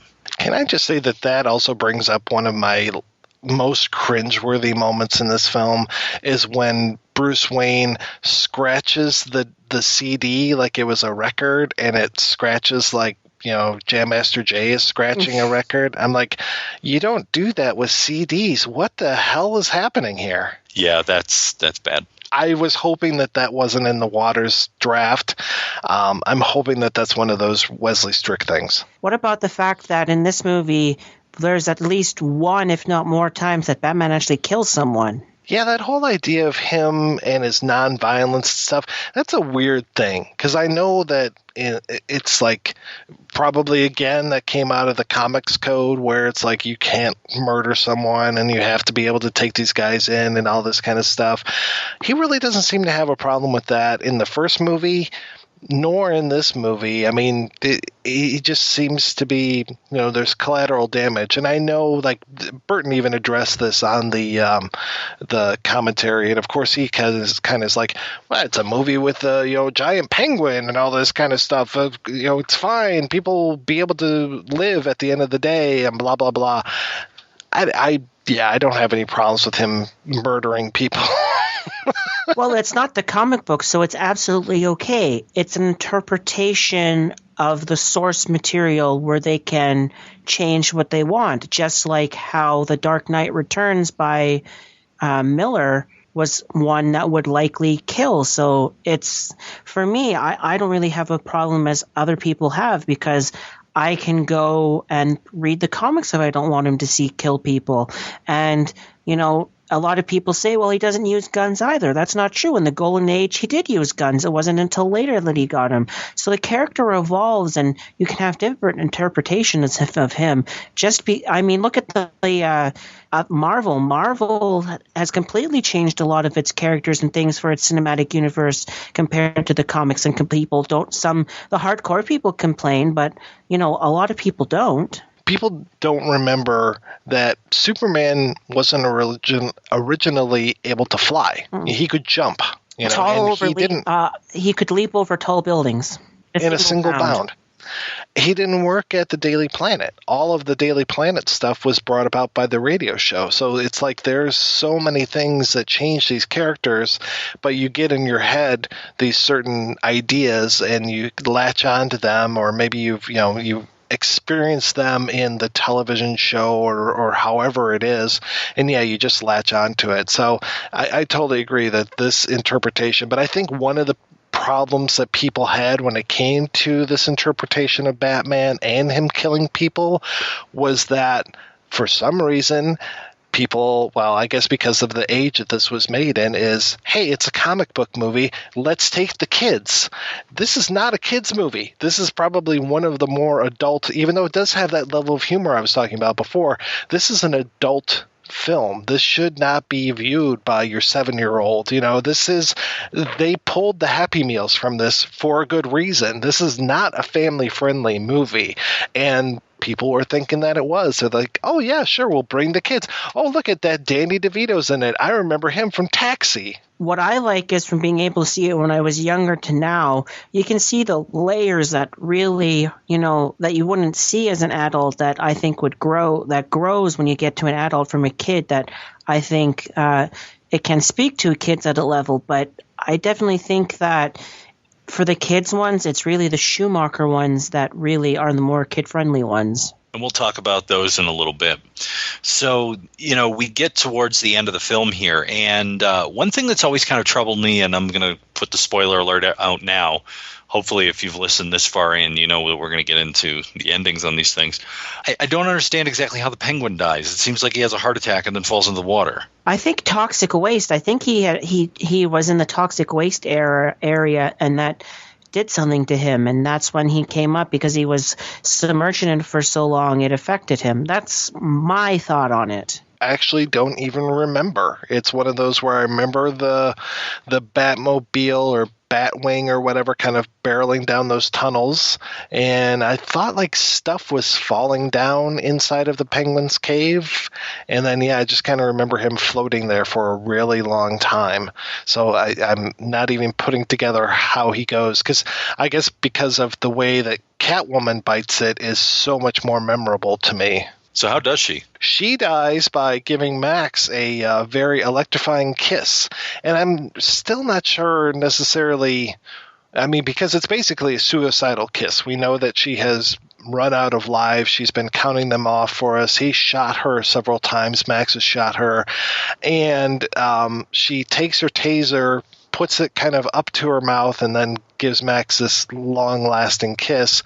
We don't see her corpse, but we definitely see speaking of cartoon, a very cartoonish charred corpse of Max Schreck there.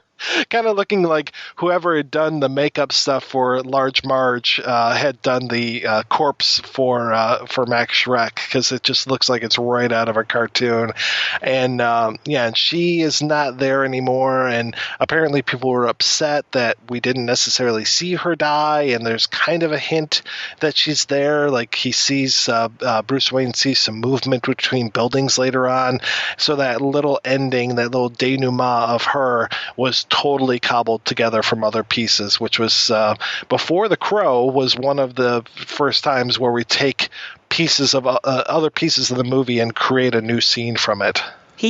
Bruce Wayne did get Miss Kitty, though. Yes, he did. Yeah, which I guess was kind of was that a Gunsmoke reference, maybe? So after the penguins grab the penguin and basically do a off to Valhalla burial at sea with him, it then is, we see, as you were saying, Alfred picks up Bruce Wayne. I don't know, is this the same time or is this a day later or something? And they're driving through the streets, and then they see the cat, and he picks up the cat, and they get in the limo, and then there's this, Merry Christmas to you, Merry Christmas to you, and goodwill towards men and women.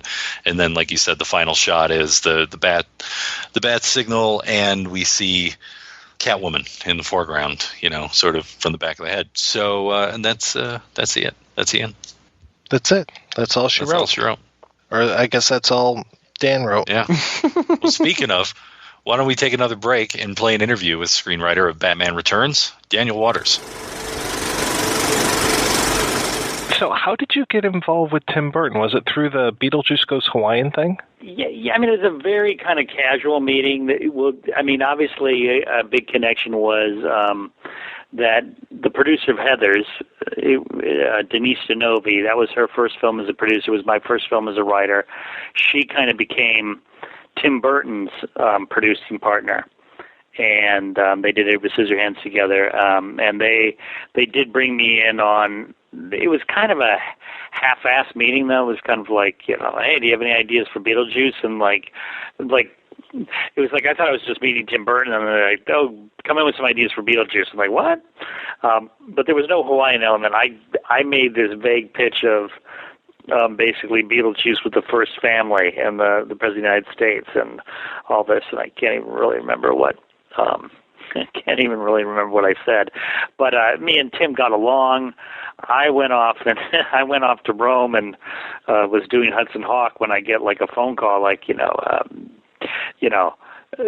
wants me to write the sequel to Batman. And like, I really didn't even have to go in and nowadays I feel the business that, to get an assignment nowadays, you have to go it's I call, giving up, having to have sex on the first date. You just have to over prepare just to audition for the job. But, I was in Rome doing Hudson Hawk. Oh, but believe me, would have taken if it was a sequel to Honey, I Shrunk the Kids, I would have gotten on the next plane. Anything to get off the Hudson Hawk set. So I came back, and it was kind of like he did want to hear some things of what he did already know that he wanted to do. Penguin and Catwoman. Sam Hamm had written a script that had Penguin and Catwoman in it, but other than that, it was completely different. It was a very, what I kind of call like a Hardy Boys adventure script. It's just very gung-ho and boyish, and wasn't remotely what ended up being the movie Batman Returns. But so I came at him through the Catwoman character, and it was definitely, that's kind of my wheelhouse.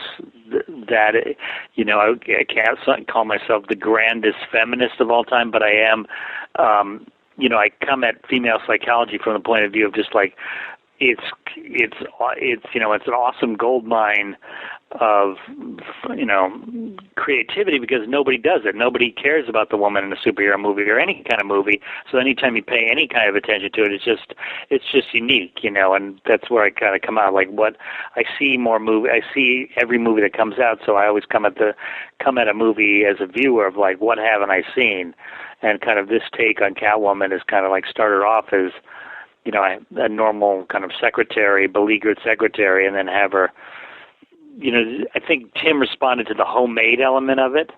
Like, I think, when I started to bring up, like, I had no details. It was Tim who had the great idea for the actual suit, but just I did have, like, she makes her own outfit, and, when I first saw what Tim had come up with for a sewn-together suit, I mean, it's like, okay, this is going to work. Like, that's the whole movie right there. And it's kind of like Penguin. Like, I really didn't have much of a song and dance for Penguin, but, like, I still don't really get that character in a lot of ways. I mean, I think eventually I did. Absolutely, eventually I got a grasp on it. But at the time, it was mostly, definitely I got the job on the basis of what I was saying about Catwoman. I eventually, I think Penguin was more in Tim's side of the street, so none of us were worried, but we took it from there. Were you a big comic book kid? I have a good friend, Josh Olson. He's one of my best friends who wrote History of Violence, and he is not a fan of Batman Returns, and he has a great line that he always uses is, Batman Returns, it's a great Batman film for people who hate Batman. And I wouldn't go that harsh, but there is something, the truth of the statement is that Tim and I were not comic book purists. And it is, and certainly much of the bile directed to Batman Returns was just, how casual we were with the canon of Batman. And I certainly didn't mind comic books. I mean, I think Frank Miller's, Dark Knight series, Dark Knight Returns had already come out, and I thought that was like one of the greatest works of any medium ever. So, I mean, obviously, I love that, and the work, in fact, like, I had no interest in the original comic book take on Catwoman as kind of this cat burglar, she-devil, like, that completely bored me, and I had no guilt about like not attempting what the comic book version, the traditional comic version woman of Catwoman was. But for instance, I did like, I can't say I'm not a big the little boy comic book versions, but like for instance, there was a comic book also I think by Frank Miller, Electra Assassin, which I loved the vibe of that. And to me, that was much more inspirational for what I was doing with Catwoman than anything from the past. Like I was definitely. This is the perfect definition of me as a comic book fan. I'm the guy who buys the graphic novel that has the compilation of all the comic books. I'm not the guy who buys them week by week. You know, if the salmon makes it down the river enough that I have to pay attention to it as a bound copy, like Watchmen or whatever, then I will read it and I will love it. But like I was not somebody. It's still not somebody who can, I still walk into a comic book store like a Home Depot a little scared, like needing somebody to hold my hand. My friend Josh is definitely, so it's funny. It's funny getting a sense of just like what Batman Returns, how it hit a lot of people the wrong way. I think, if you do find that the people who do like it even now are people who are not up on the ethos of Batman. Where did the Max Schreck character come from? Here was my intention with the Max Schreck character, and I think it went a little awry, is that I love the idea of having where you have kind of this, you try to keep it real, try to keep the supernatural natural, this weird kind of world with Batman, Catwoman, and Penguin. But I wanted Max Schreck to be like, obviously I didn't know who Mitt Romney was at the time, but like a Mitt Romney type of kind of like just the stern Republican businessman who pretty much runs the city, but like keep him almost normal, like, that just like this.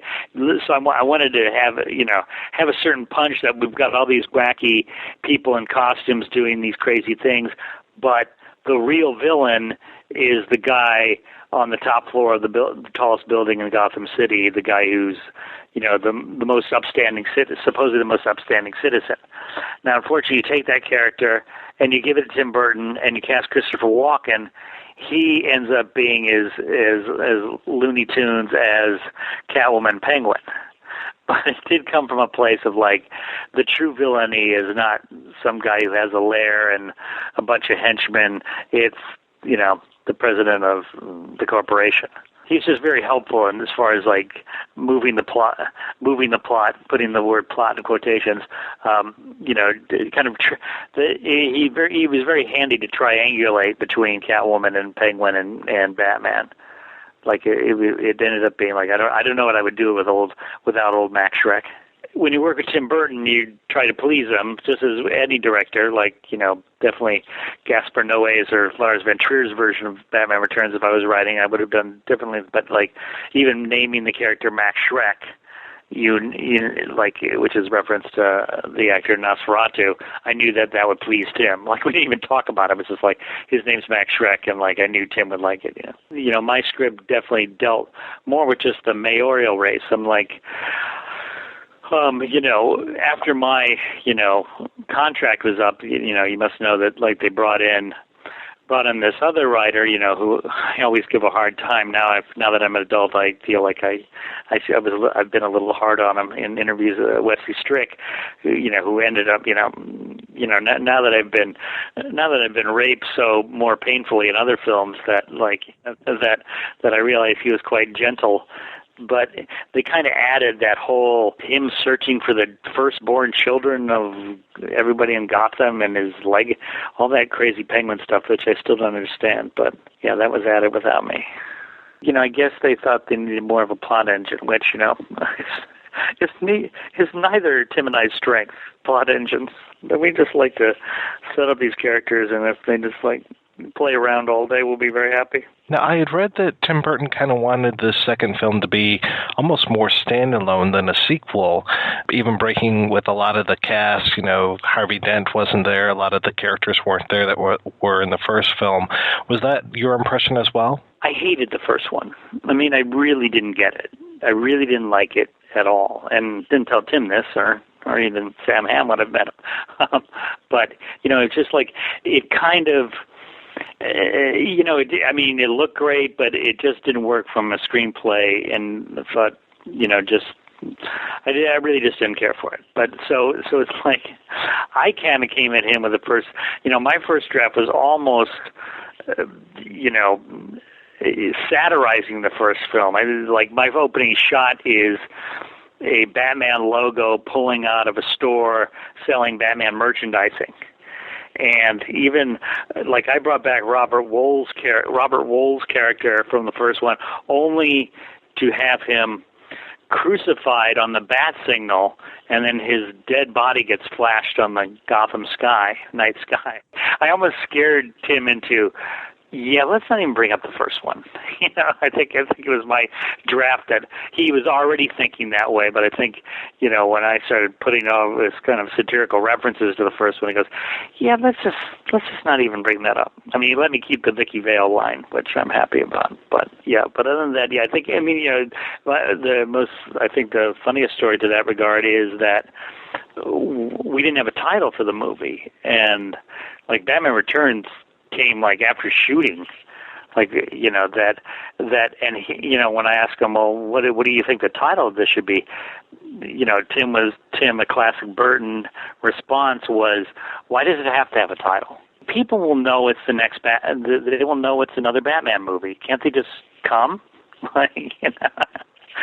I'm like, well, thanks, Tim. I'll work right. Thanks for that title page idea. I'll get right on that. But I think it's I mean, certainly that's the way I came at it, with no attachment to the first one. But it's a whole new set of villains too. So it is like there was not a lot of things to be continued from the first one. Personally, I would have liked to have seen the Robert Wall crucified on the bat signal thing. Yes, I was pulled for that one. Burton's Batman is dark, the first one, but Batman Returns is really dark. Were you ever afraid of going too dark, or did Strick kind of water that down when he came in? That's the one thing when I think back to Batman Returns, of what it really was, two guys in a room. And like we weren't listening to anybody, and and for better or for worse, we weren't listening to anybody. So we just naturally have dark sensibilities. But we never thought, oh, this is too dark, or this is light. It was just the movie we're making. And of course, I love when you step back and look at history. The history of Batman, it's just hilarious of how the entropy or evolution of the craziness of how we got criticized for being too dark.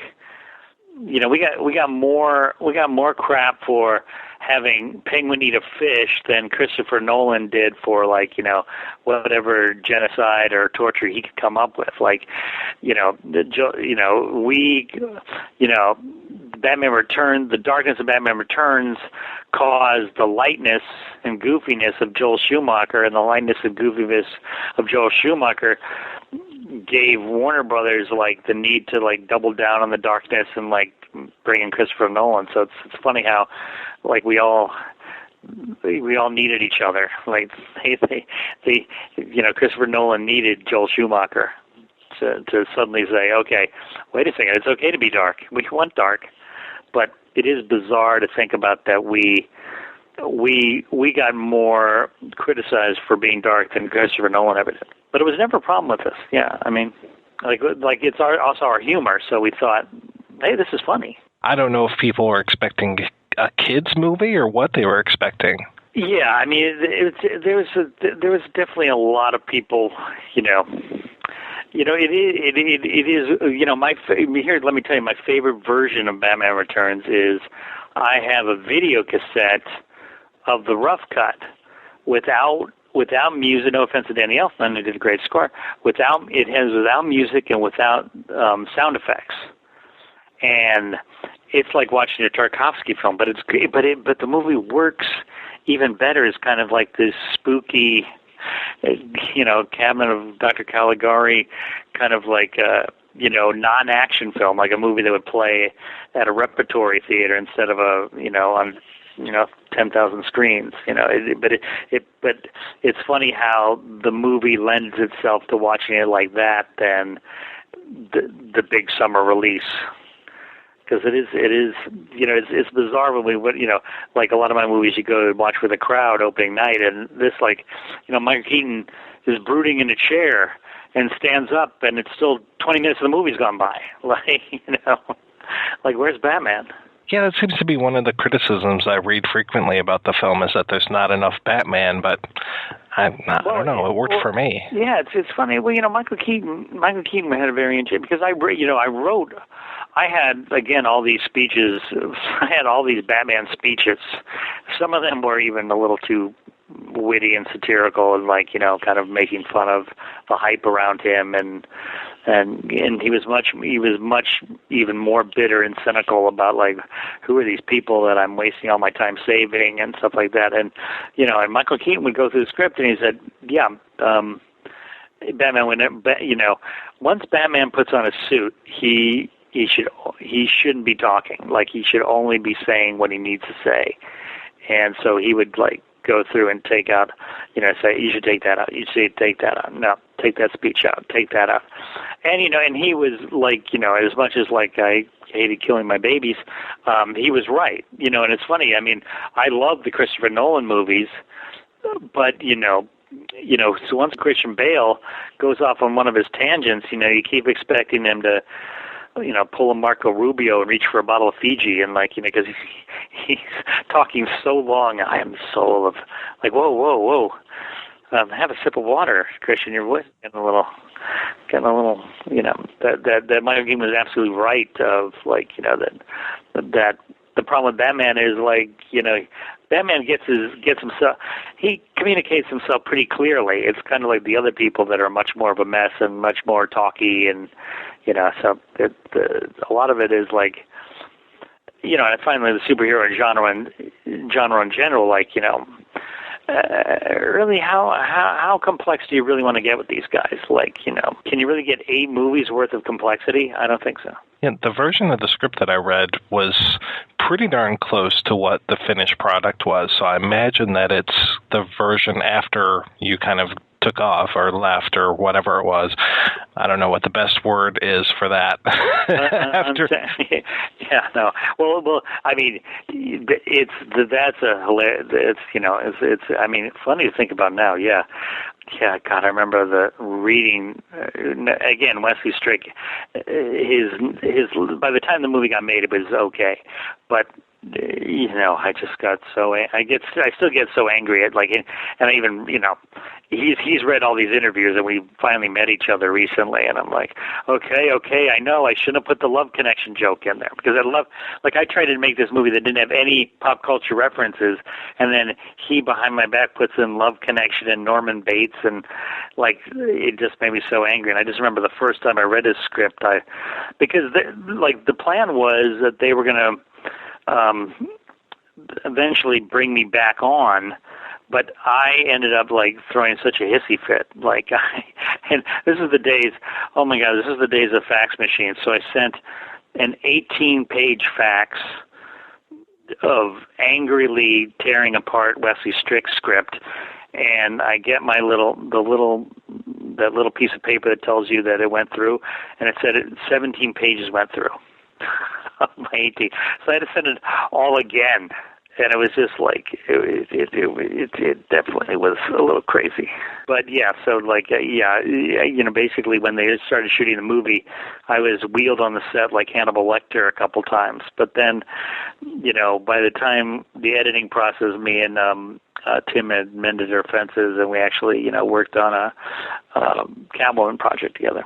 But yeah, no, I didn't. Yeah, I always like to joke, even though another joke that Wesley-Strick doesn't find very funny, but I always say that the best writing ever done on a Batman film was my WGA arbitration letter to get sole credit. How much of what you wrote made it to the screen, but it sounds like not a lot sometimes, a lot others? Yeah, I mean, believe me, I can, if you attach a wire to me, when I watch the movie, you can look at the graph, and when my heart rate goes up at a bad line, it's okay, you didn't write that, but definitely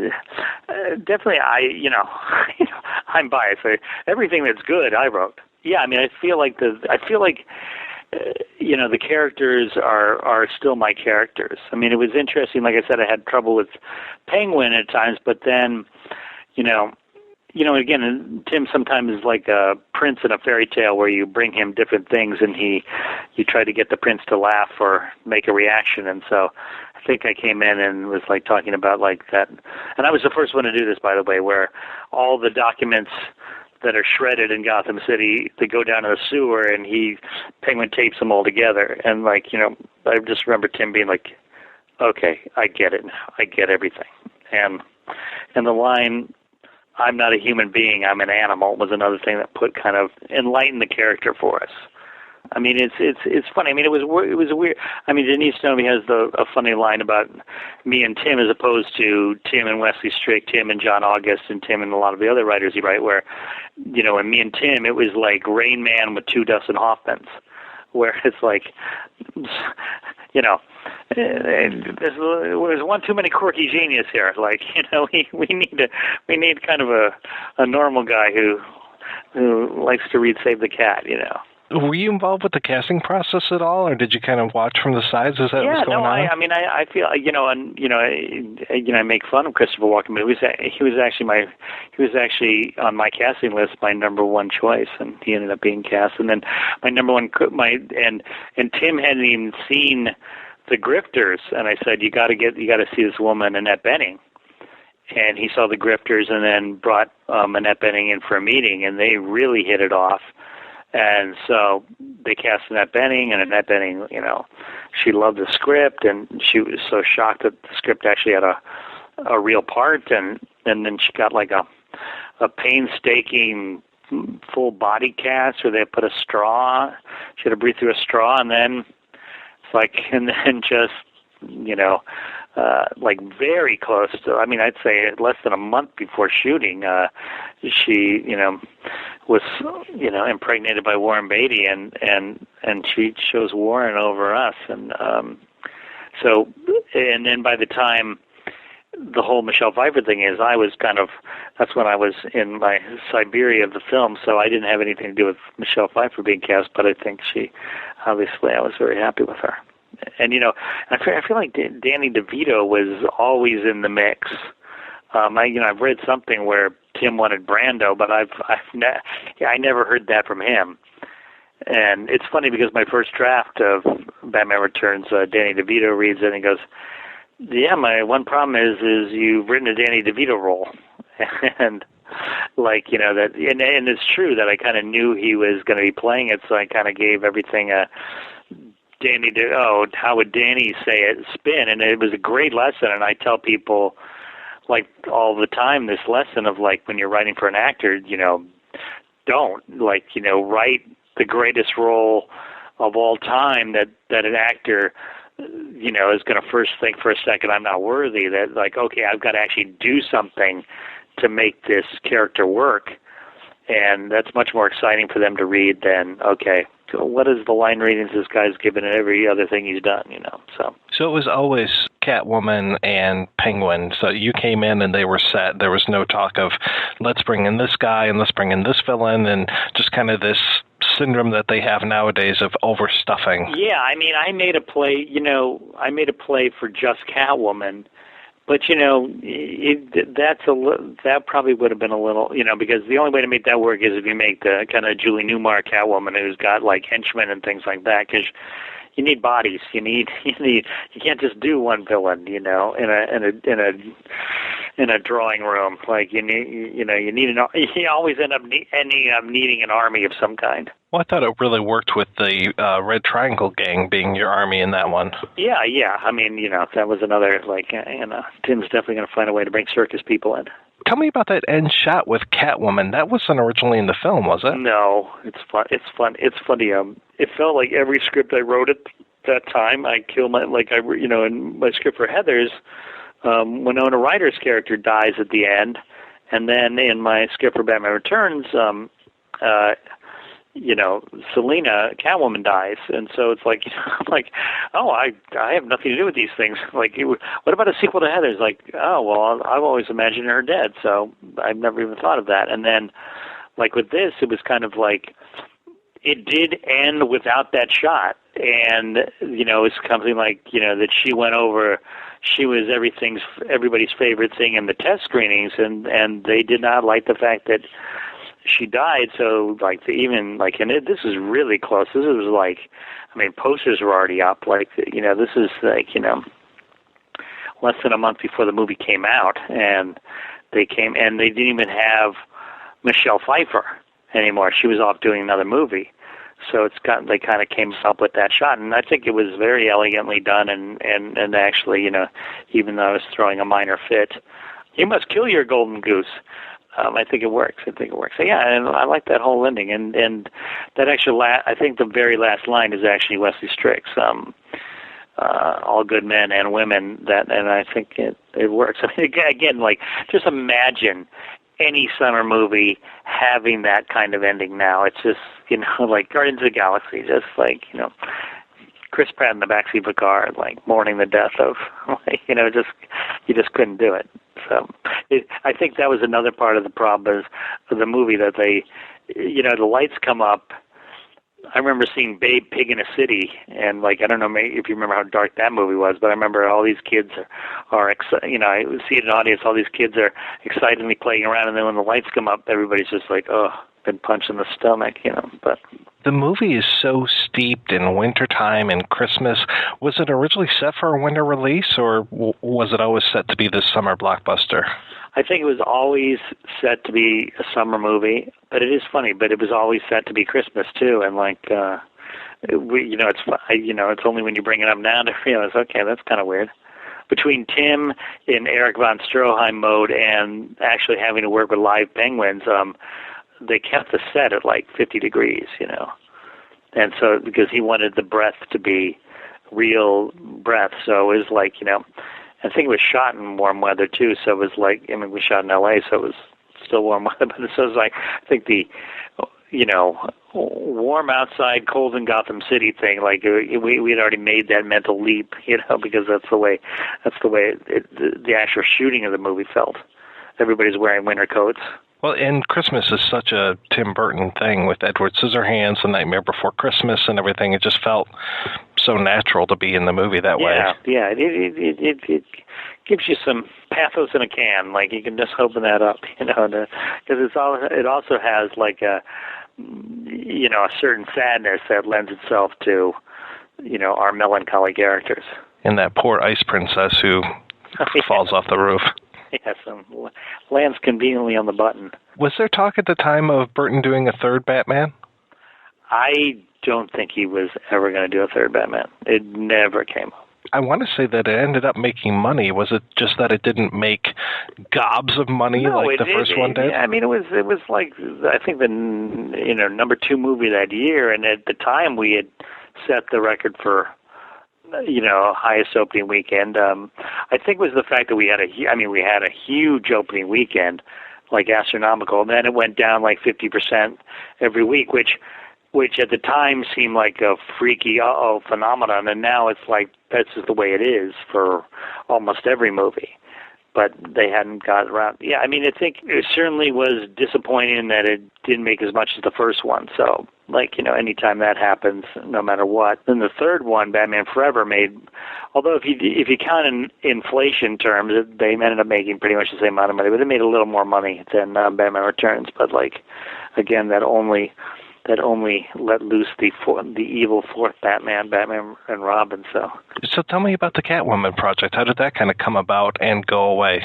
It was weird, and, you know, well, I think it was, you know, in retrospect, it was never going to quite happen because Tim wanted to make, I think Tim would have been very happy to make like a $12 million, like the budget of Ed Wood, like a $12 million movie of, like, he kept bringing up the original Cat People, like a movie that, you know, just, you know, black and white, somber, just Selena Kyle alone in a small town and kind of trying not to be Catwoman. And, like, he wouldn't talk in specific plot terms, but I knew that's what he wanted. And then I, on the other hand, I wanted to realize my dream of making a Batman movie without Batman, and so I kind of came up with this outlandish idea of, like, you know, she gets away from it all. goes to support Scream. She's like, kind of the complete opposite of Gotham City, kind of like the Los Angeles version of Gotham City, kind of more hot and sticky, but the town is run by kind of like these three superheroes that are kind of parodies of superheroes, and but real heroic types who turn out to be complete homicidal assholes, and that she's going to kind of come out of her lonely, melancholy existence and defeat the superheroes in the most trickstery, antisocial way. And the script is crazy. I kind of like it. I never got a chance to do a second draft. I mean, I think I kept waiting for Tim to approve my outline. Like, I had a very in-depth outline, and kind of like I never got the approval. And then one day, like, hey, just go ahead and write it. And then, like, I wrote it, and then I felt like, like I say, the metaphor of him as the creative prince on the throne, and you're trying to make him happy. I think by that time he just didn't, the superhero, anything to do with Batman and Gotham City or any character, it's like he didn't want to play with that rattle anymore. Like, I just think he was done with it. I've read maybe 2 different versions of it, and one of them was, her going to Oasisburg and meeting Penelope Snuggle, the author of the Catwoman Complex and all this, and the Legion of Good. And then another draft that I read, it's the most bizarre cover page for it, because it says, first off, it has a date of February 11, 2003. Does that make any sense at all? Jeez, no. No. I mean, thank you for reminding me about Oasisburg. I really needed that in my consciousness. But that's funny. No, I mean, here's the funny. When the Halle Berry Catwoman came out, like, I was, one day I come home and there's 20 scripts on my front door, and I'm looking, and there is a list, no joke, of 30 names.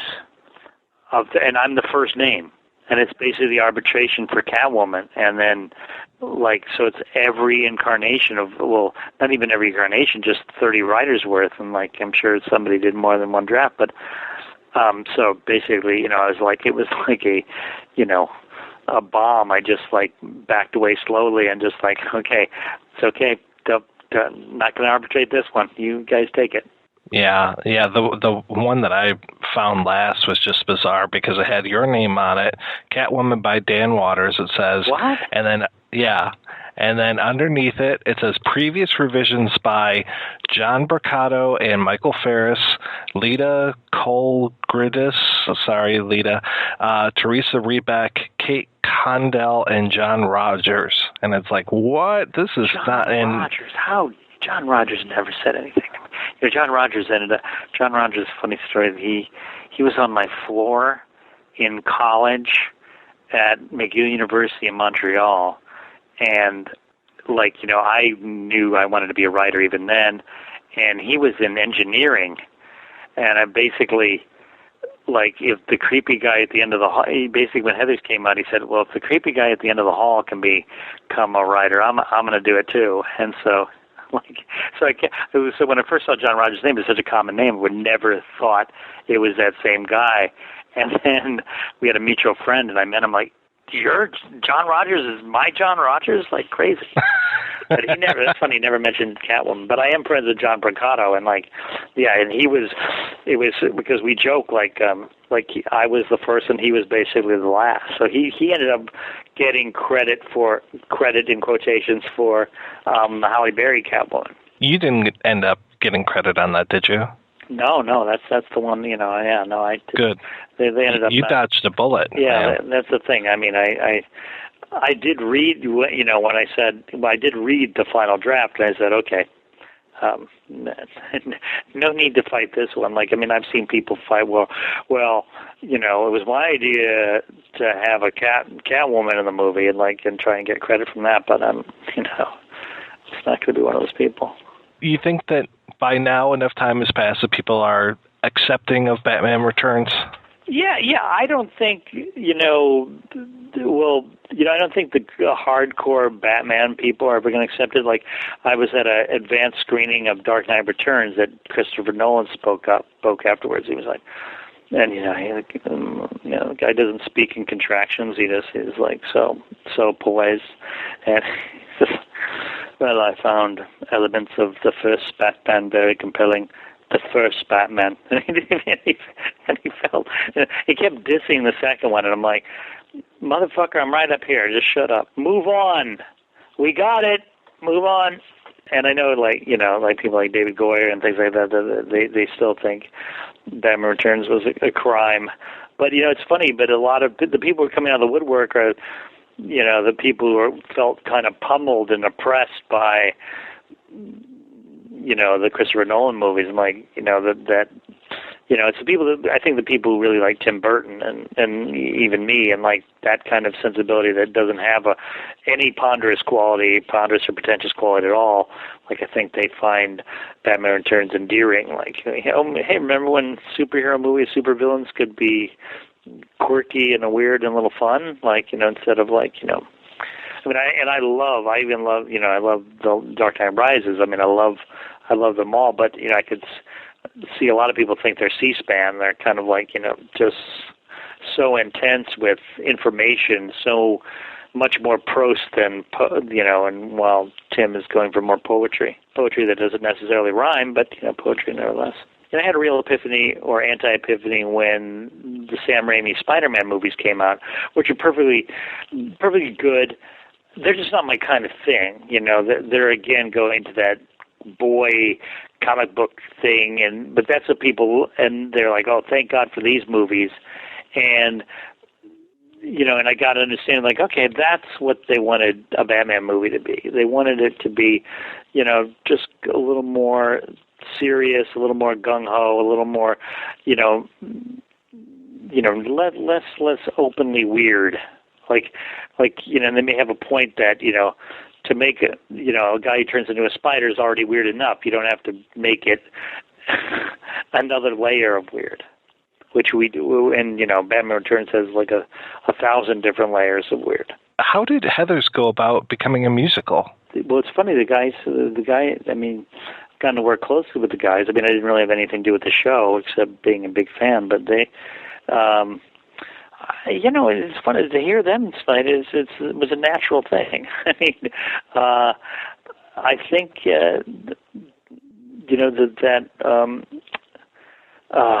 mean, I don't even know how to answer that question. I think because they just had such a take on it, and the songs are, they do lend it.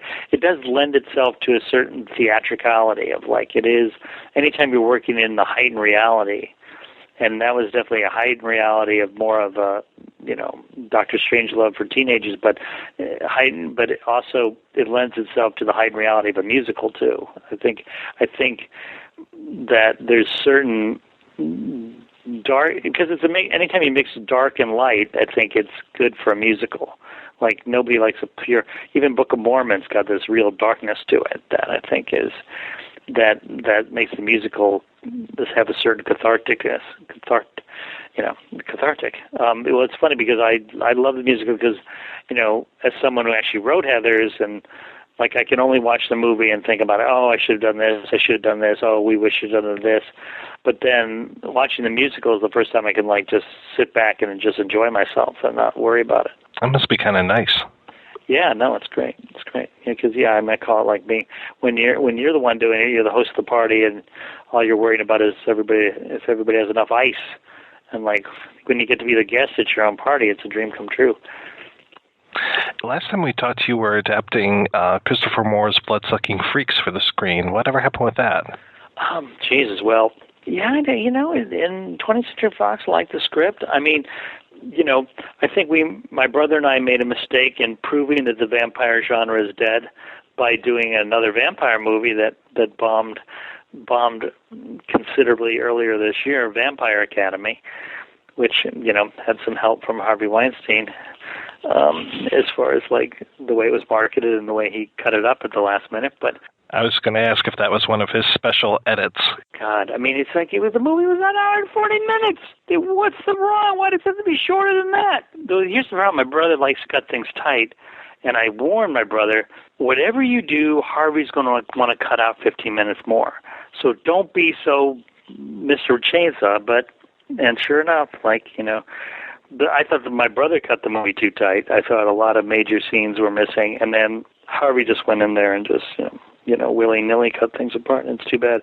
Yeah, and it's just, we came in even after it was already dead. I thought, my brilliant wit would bring it back to life, but nobody wanted to see it, and nobody wanted. I think the radiation of the vampire genre. I can't imagine people are going to want to see Dracula Untold either, but I may be wrong. I think we need the radiation of the vampire genre to go away a little bit.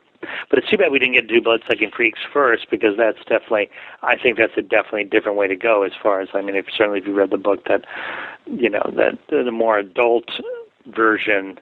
And a more, not a satire of vampire movies, but, still using humor is much better.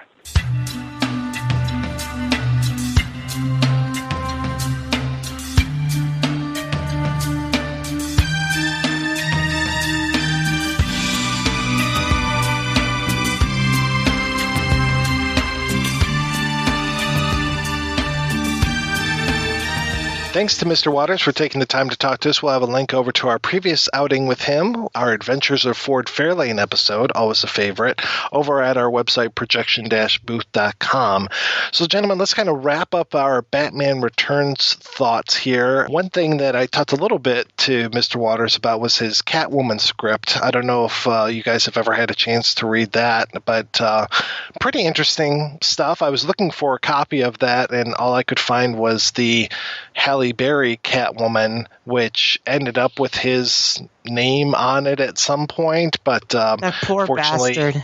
I know. I don't think he gets the credit on the on screen, which is good. Maybe he gets some royalties, if there are any royalties to be made from that movie. Oh my God! But his script for a Catwoman sequel, which would have spun off of Batman Returns, was keeping with Selina Kyle, and it was her moving to this other city, and we follow her throughout the whole thing. And it was actually very well written, and compared to the Catwoman that we ended up getting, very well written, really kept with the character. It was the same writer. He knew the character inside and out, and it's this whole thing where she's in this other city, and there's this Legion of Good that is has rid the whole city of crime, and then kind of like the way that money rules everything in Gotham, she finds out that maybe the Legion of Good isn't as good as they seem to be, and there's some nefarious dealings going on. Really good stuff. I really wish that they had made a movie out of that. It would have been terrific to have Michelle Pfeiffer reprise her role and come back and be in this really well-written, funny, and exciting movie, but unfortunately that was never to be. But yeah, instead we had all these other drafts of Catwoman come out over the years, and then we got, I think that they show a picture of Michelle Pfeiffer in the Pitof Catwoman, but that's as close as you get, because that's one of the big complaints about that Catwoman movie is there's no Batman. And there was no Batman in the Waters Catwoman, but it was a really strong, well-written character. It wasn't the character that Halle Berry played. Hey. Strong, well-written women superhero character film. Oh. Come on. What? I know. I'm sorry. Where are you living? Okay? I guess I'm living in that parallel universe where there was a Black Widow movie, where there was a Wonder Woman movie that has come out already. Sorry. Where Supergirl was actually Firefly went on for like 10 seasons. Pull your head out of your ass. Instead, we went on and Burton moved out of the franchise, and we end up getting the Joel Schumacher Batmans from there. I have to say, I think I saw the Val Kilmer one, and I don't remember anything else beyond that. And I don't even remember anything about that one.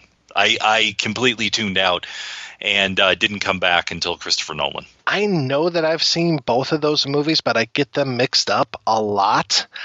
And you could have had this complaint about Batman Returns, but I don't. It's the whole idea of the sequels, these 3 and 4, these Schumacher movies, they are all about the villains. And it is just like origin story after origin story of all of these villains, origin story of Batgirl, origin story of Robin. It's really funny. One of the things that the Sam Hamm Batman 2 script did that I thought did well was introduced Robin, but introduced him very subtly and didn't necessarily turn the spotlight onto Robin. And I know that was one of the things with both Batman and Batman Returns is let's see if we can figure out a way to bring Robin in. I was so glad that they didn't. I don't care about Robin. I like Robin when he's dead. I like Robin when he is a figure, a tragic figure of something that Batman did to screw up and that he's reminded. Well, we know constantly. where Mike phoned for when they killed Jason Todd, which line he picked. I like that. I liked Joseph Gordon-Levitt as Robin. You know, I like this kind of idea of what his character could be, but you know, I just it did not like the Batman Robin, the Batman TV show Robin, so I didn't want them to take a chance. It was another thing that was sort of trumped up when the Comics Code came in. They needed to make it more kid-friendly. They had to put a kid in the story, and that's what really kind of trumped it up. Existed but since the 40s. It was always Batman and Robin from the start, almost. Yeah, but I mean, in the first couple of issues of Batman when it first started, to me, he's always been a loner, and to have him palling around with a kid really makes it hard for him to be the loner. For him to be the lone wolf character. It never really has worked for me either. So I agree with you on that, Mike. The comic book code, when that whole thing came out, when the 10-cent plague and the psychologist who was talking about these things, he was really playing up the homophobia that could have been there when it came to what's this older man doing living with this, you know, catamite kind of thing. And it's just like, what is going on here? So I don't know if he was necessarily reading a lot of stuff into it. I haven't read those issues from the 40s and 50s. I know that if he's looking at Wonder Woman, there's a whole lot of kinky shit going on in that, you know, first the William Masters Mooten, whatever that guy's name is, his run of stuff, that was one of the kinkiest comic books around. And I don't know if that kink factor was in Batman, but that was definitely something that he turned his lens on, was this whole idea of the older man, younger man living together in sin. So it could have been there, maybe it wasn't, but they definitely played that up and then made it much more innocent after the Comics Code came into being. And then you get the whole holy underwear Batman, and it's like, Holy barracuda! Holy ashtray! Holy smoke! Holy showcase! Holy haberdashery! Holy popcorn! Holy lodestone! Holy flypaper! Holy Koufax! Holy jack-in-the-box! Holy red herring! Holy stuffing! Holy ravioli! Holy serpentine! Holy grammar! Holy safari! Holy headlines! Holy iceberg! Holy blizzard! Holy schizophrenia! Holy snowball! Holy Venezuela! Holy rainbow! Holy hole in a donut! Holy backfire! Holy birthday cake! Holy fishbowl! Holy graveyard! Holy cross! It very much feels like these two Burton ones very much feel like the modern era of the comics, and then Batman Forever, which was the Jim Carrey one where he's essentially playing the Riddler, and Two-Face was Tommy Lee Jones playing Tommy Lee Jones, very much felt like it was from the 1970s, where it had some of the seriousness that the Batman comics had, but also a lot of the jokes that it had. And then Batman and Robin, which everyone hates, but I'm okay with it. I've seen worse. It's very much trying to recapture that the 60s spirit of Batman, where goofy and there's one-liners and things like that. But overall, I think the Schumacher ones are far less superior to the Burton ones, especially with Forever, with that tonal shift of where they're trying at times to be too much like Burton and then at other times trying to be too much like Schumacher's own direction. It really makes that movie hard to watch. Yeah, the Nolan ones, I mean, that was just such a breath of fresh air. I've got some problems with some of the Nolan stuff. I talked about the third one and just how reactionary it seems and everything. One of the things that I love about that second one is the shifting origin, that we never do get the Joker's origin, taking us all the way back to the beginning of our conversation where we're talking about Joker's origin, how it was changed for the first Batman film, how it was hinted at in the Alan Moore stuff and all that. And I love that we get Heath Ledger telling all these different stories about how he got his scars, and that I love that we never get his origin. It is so refreshing. Which is the case in the comics. I don't believe there has ever been a true quote-unquote Joker origin. There hasn't. And in the Arkham game series, they actually point that out to it, where I think in the second one, Arkham City, you can find tape recordings that Hugo Strange has of talking to the Joker.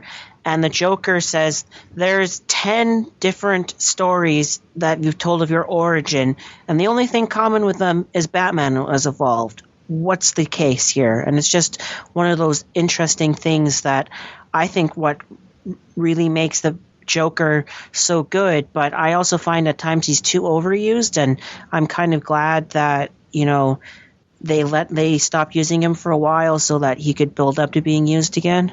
The Nolan films, my feeling is that the Nolan films kind of, in my mind, have this sort of triangle shape. And what I mean by that is that Batman Begins and Dark Knight Rises is sort of on the same level, but the pinnacle is The Dark Knight, is Heath Ledger as the Joker. And that film, to me, is so good on so many levels. It is a movie that I don't think anyone has done a film as good philosophically on the war on terrorism. The Dark Knight, there's so many things in there about the security state, about surveillance, about terrorism, about some men just want to watch the world burn, just all of the things that we were thinking and trying to work out after September 11th, 2001. It's so crystallized and done so well in that film that, to me, it even transcends being a Batman movie. I also like how it sort of does it in a subversive way, much like what Captain America the Winter Soldier did, of where it's essentially being subversive, and S.H.I.E.L.D. and Hydra in that one are the NSA and the phone hacking scandals and the war on terror. I like when they can get away with it being subversive, where maybe the first time you don't notice that, but the more you watch it, you can see, oh, that's about the NSA being able to hack everyone's phones, or that part. And I really like that when a comic movie can play it at multiple levels like that. That whole idea of Batman creating that interface where he can spy on everyone through their personal devices, through all of these different interfaces and stuff. I mean, it was such a great idea that Jonathan Nolan spun it off into the Person of Interest TV series, which is also very interesting in the way that it plays with matters of security and all this kind of stuff. But I love that, Morgan Freeman cannot stand by while Batman's doing what is essentially a bad thing with good reasons, and that is so smart. You're so right, Rob. It's dead on and introduces all of these great topics in there. Just kind of like the third movie to me was very much about the Occupy movement and all this stuff, but to me it felt like, if you kids got your way, this is what the world would be. People like Bane would take over almost, and it's just like Bane was the specter of what the youth of today wanted, and it just was like, no, not necessarily. So that's why I kind of refer to it as this reactionary thing, whereas in the second one, he's able to have characters questioning the validity of the actions that Batman's taken, doing bad things for good reasons. And beyond that, there's also the issue of rendition that they put in there, where he goes to Hong Kong and he gets the guy and he brings him back. And so there's all of these different things. And the question is how far are you willing to go for good? Are you willing to break the rules? And then there's the whole thing, which I didn't necessarily realize it at the time, but I have a friend of mine who, when he saw the film, he was talking about the two boats, and they're both rigged with bombs, and the Joker's like, okay, who's going to hit the button first to blow up the boat, is a nod back to John Nash in game theory. So if you go read up on, game theory and how game theory works and all this stuff, I mean, it's totally, sort of this, okay, what do you do philosophically in this situation? Do you fuck someone before they fuck you? Or how do you balance these issues? Do you let fear override and things like that? So it's really interesting idea. Going back to The Dark Knight, we've talked a lot about that throughout this episode. I'm very curious. I've heard a lot of the casting stuff that they're doing for this Batman versus Superman. What are they calling it? Dawn of Justice or whatever. It feels like there's going to be a lot of Frank Miller stuff in this. I mean, I'm hearing stuff about a female Robin. I'm Batman fighting Superman. It's so funny. My wife, when she saw the poster for Batman versus Superman or saw something about it, they've been, for people outside of the area, they've been doing a lot of filming or had been doing a lot of filming throughout Detroit for this movie and everything. So we're very aware of it over here. And when she hears Batman versus Superman, how the hell is Batman going to take on Superman? That doesn't make any sense at all. And she just starts listing off all the reasons why Batman could never get into a fight with Superman. And I'm just like, you have to read the comic. You have to, and she's not going to read the comic. So I put on the animated movie. There's a animated version of The Dark Knight Returns, and I have to recommend it to everybody that's listening to this. It is very well done. They really capture the spirit of The Dark Knight. Some of the shots they look like they've been taken right out of the comic book. I mean, it just really looks good. It has the right flavor to it, the right tone, the right pacing. And so we finally put that on the other day, and I'm just like, this is how Batman can fight Superman. It takes a lot of money, but he's got it. It takes a lot of skill. He's got it, and he's able to kind of pull this thing off. So, that's how we're going to do it, boys and girls. So, like I said, I'm very curious what this Dawn of Justice is, how that is going to speak back to The Dark Knight Returns. Well, regardless of how it turns out, at least they picked the right city to shoot the film, because there's several different things that people might not know. First off is that Bruce Wayne was named after the Revolutionary War General Mad Anthony Wayne, which is where we get Wayne State and Wayne County and all of that stuff that Detroit is in. Also Fort Wayne, Indiana. The other thing is that when I used to cover city council and the mayor, Kwame Kilpatrick, during his scandal, I came to the realization that Detroit is just like Gotham, except we don't have Batman. We have lots of colorful characters. Yes, we do. There's that one guy who walks around and he's got the question marks on his suit and stuff. It's like green and black. You know who I'm talking about? Oh, yeah, that guy, Jim Carrey. Yeah. Right. Yeah. The Riddler.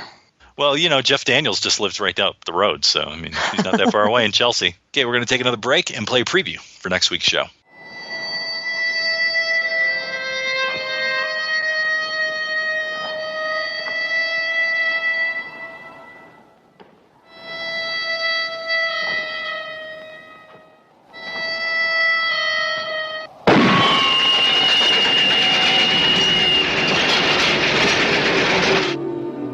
The railroad. The boom towns. A new life. And the promised land. Once upon a time.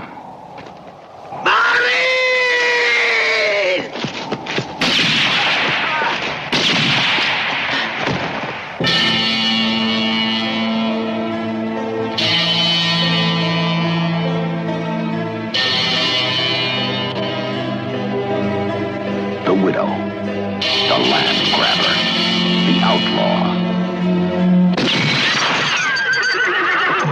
the gunman,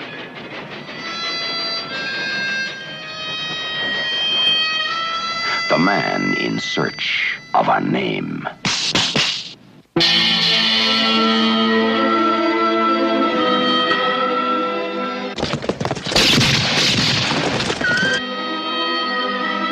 A film by Sergio Leone gave a new face to the West with a fistful of dollars for a few dollars more. And the good, the bad, and the ugly. Starring Claudia Cardinale,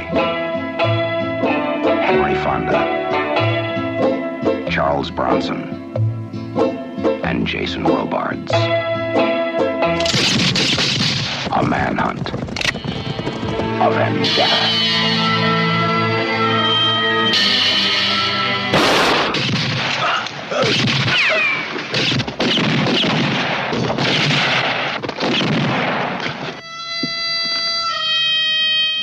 In a new land. In a new kind of Western.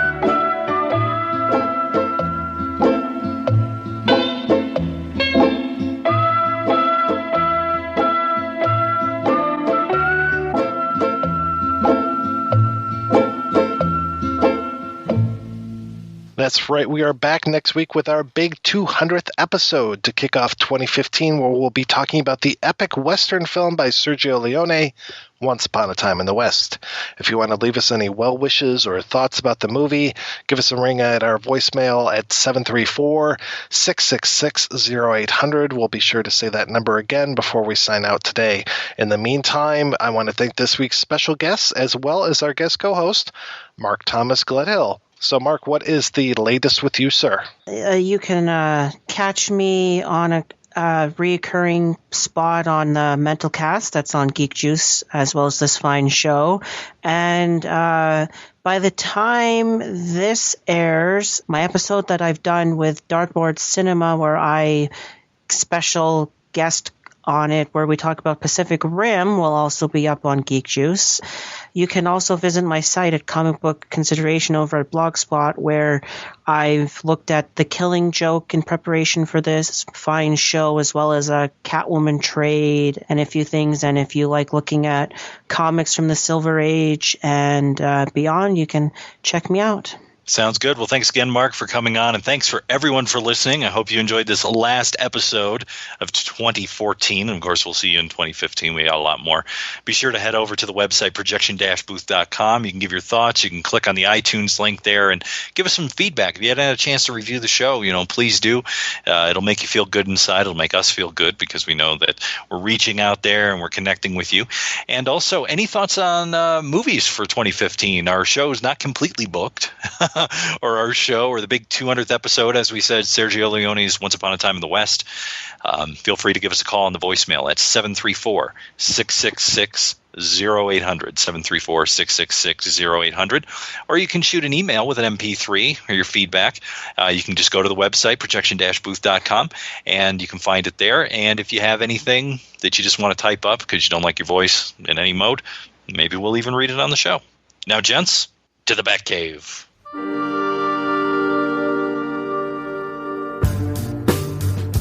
That's right, Gotham. On your feet. To the lyrical flow of Bane. I'm Bane, yes, that's my name. When you hear the name Bane, I guarantee the pain. I'm coming after you, Bruce Wayne. I'm stronger, smarter, clinically insane. I'm Bane, that's my name. Bruce Wayne and the Batman are totally the same. I broke his back, Mortal Kombat smack. Then I cracked my 28 Krug champagne. Who likes hip-hop? I heard Gotham City was alright. I'm Bane, yes, it's a shame. I declare martial law and you all complain. I laugh when you ask why I wear the mask. I'll explain. It's because I'm Bane. Yes, that's my name. You say it too much, the name becomes a name. Of course, some think my plan lacks gain. If you say it to my face, I'll crash your plane. When I say no, you say survivors. No. No. When I say no, you say survivors. No. No. I'm Bane. Bane. Bane. Bane.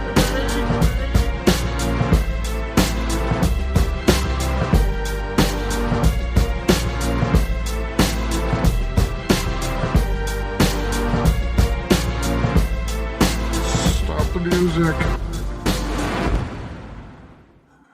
Kill them all. Oh, I got a live one here.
Batman.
Hey, Jackie, let me stick the 7-inch in the computer.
If you enjoy this show and want more people to know about it, head on over to iTunes, leave a comment, and rate it 5 stars. Make sure you like and share us on Facebook, and don't forget to follow us on Twitter. Just search for Christopher Media. Thank you in advance for supporting Christopher Media by clicking on the PayPal button and by clicking through to all the sponsors who support ChristopherMedia.net. Most importantly, we would like to take the time to extend an extra special thanks to you. Christopher Media could not exist without your support. Thank you for visiting ChristopherMedia.net, and thank you for listening.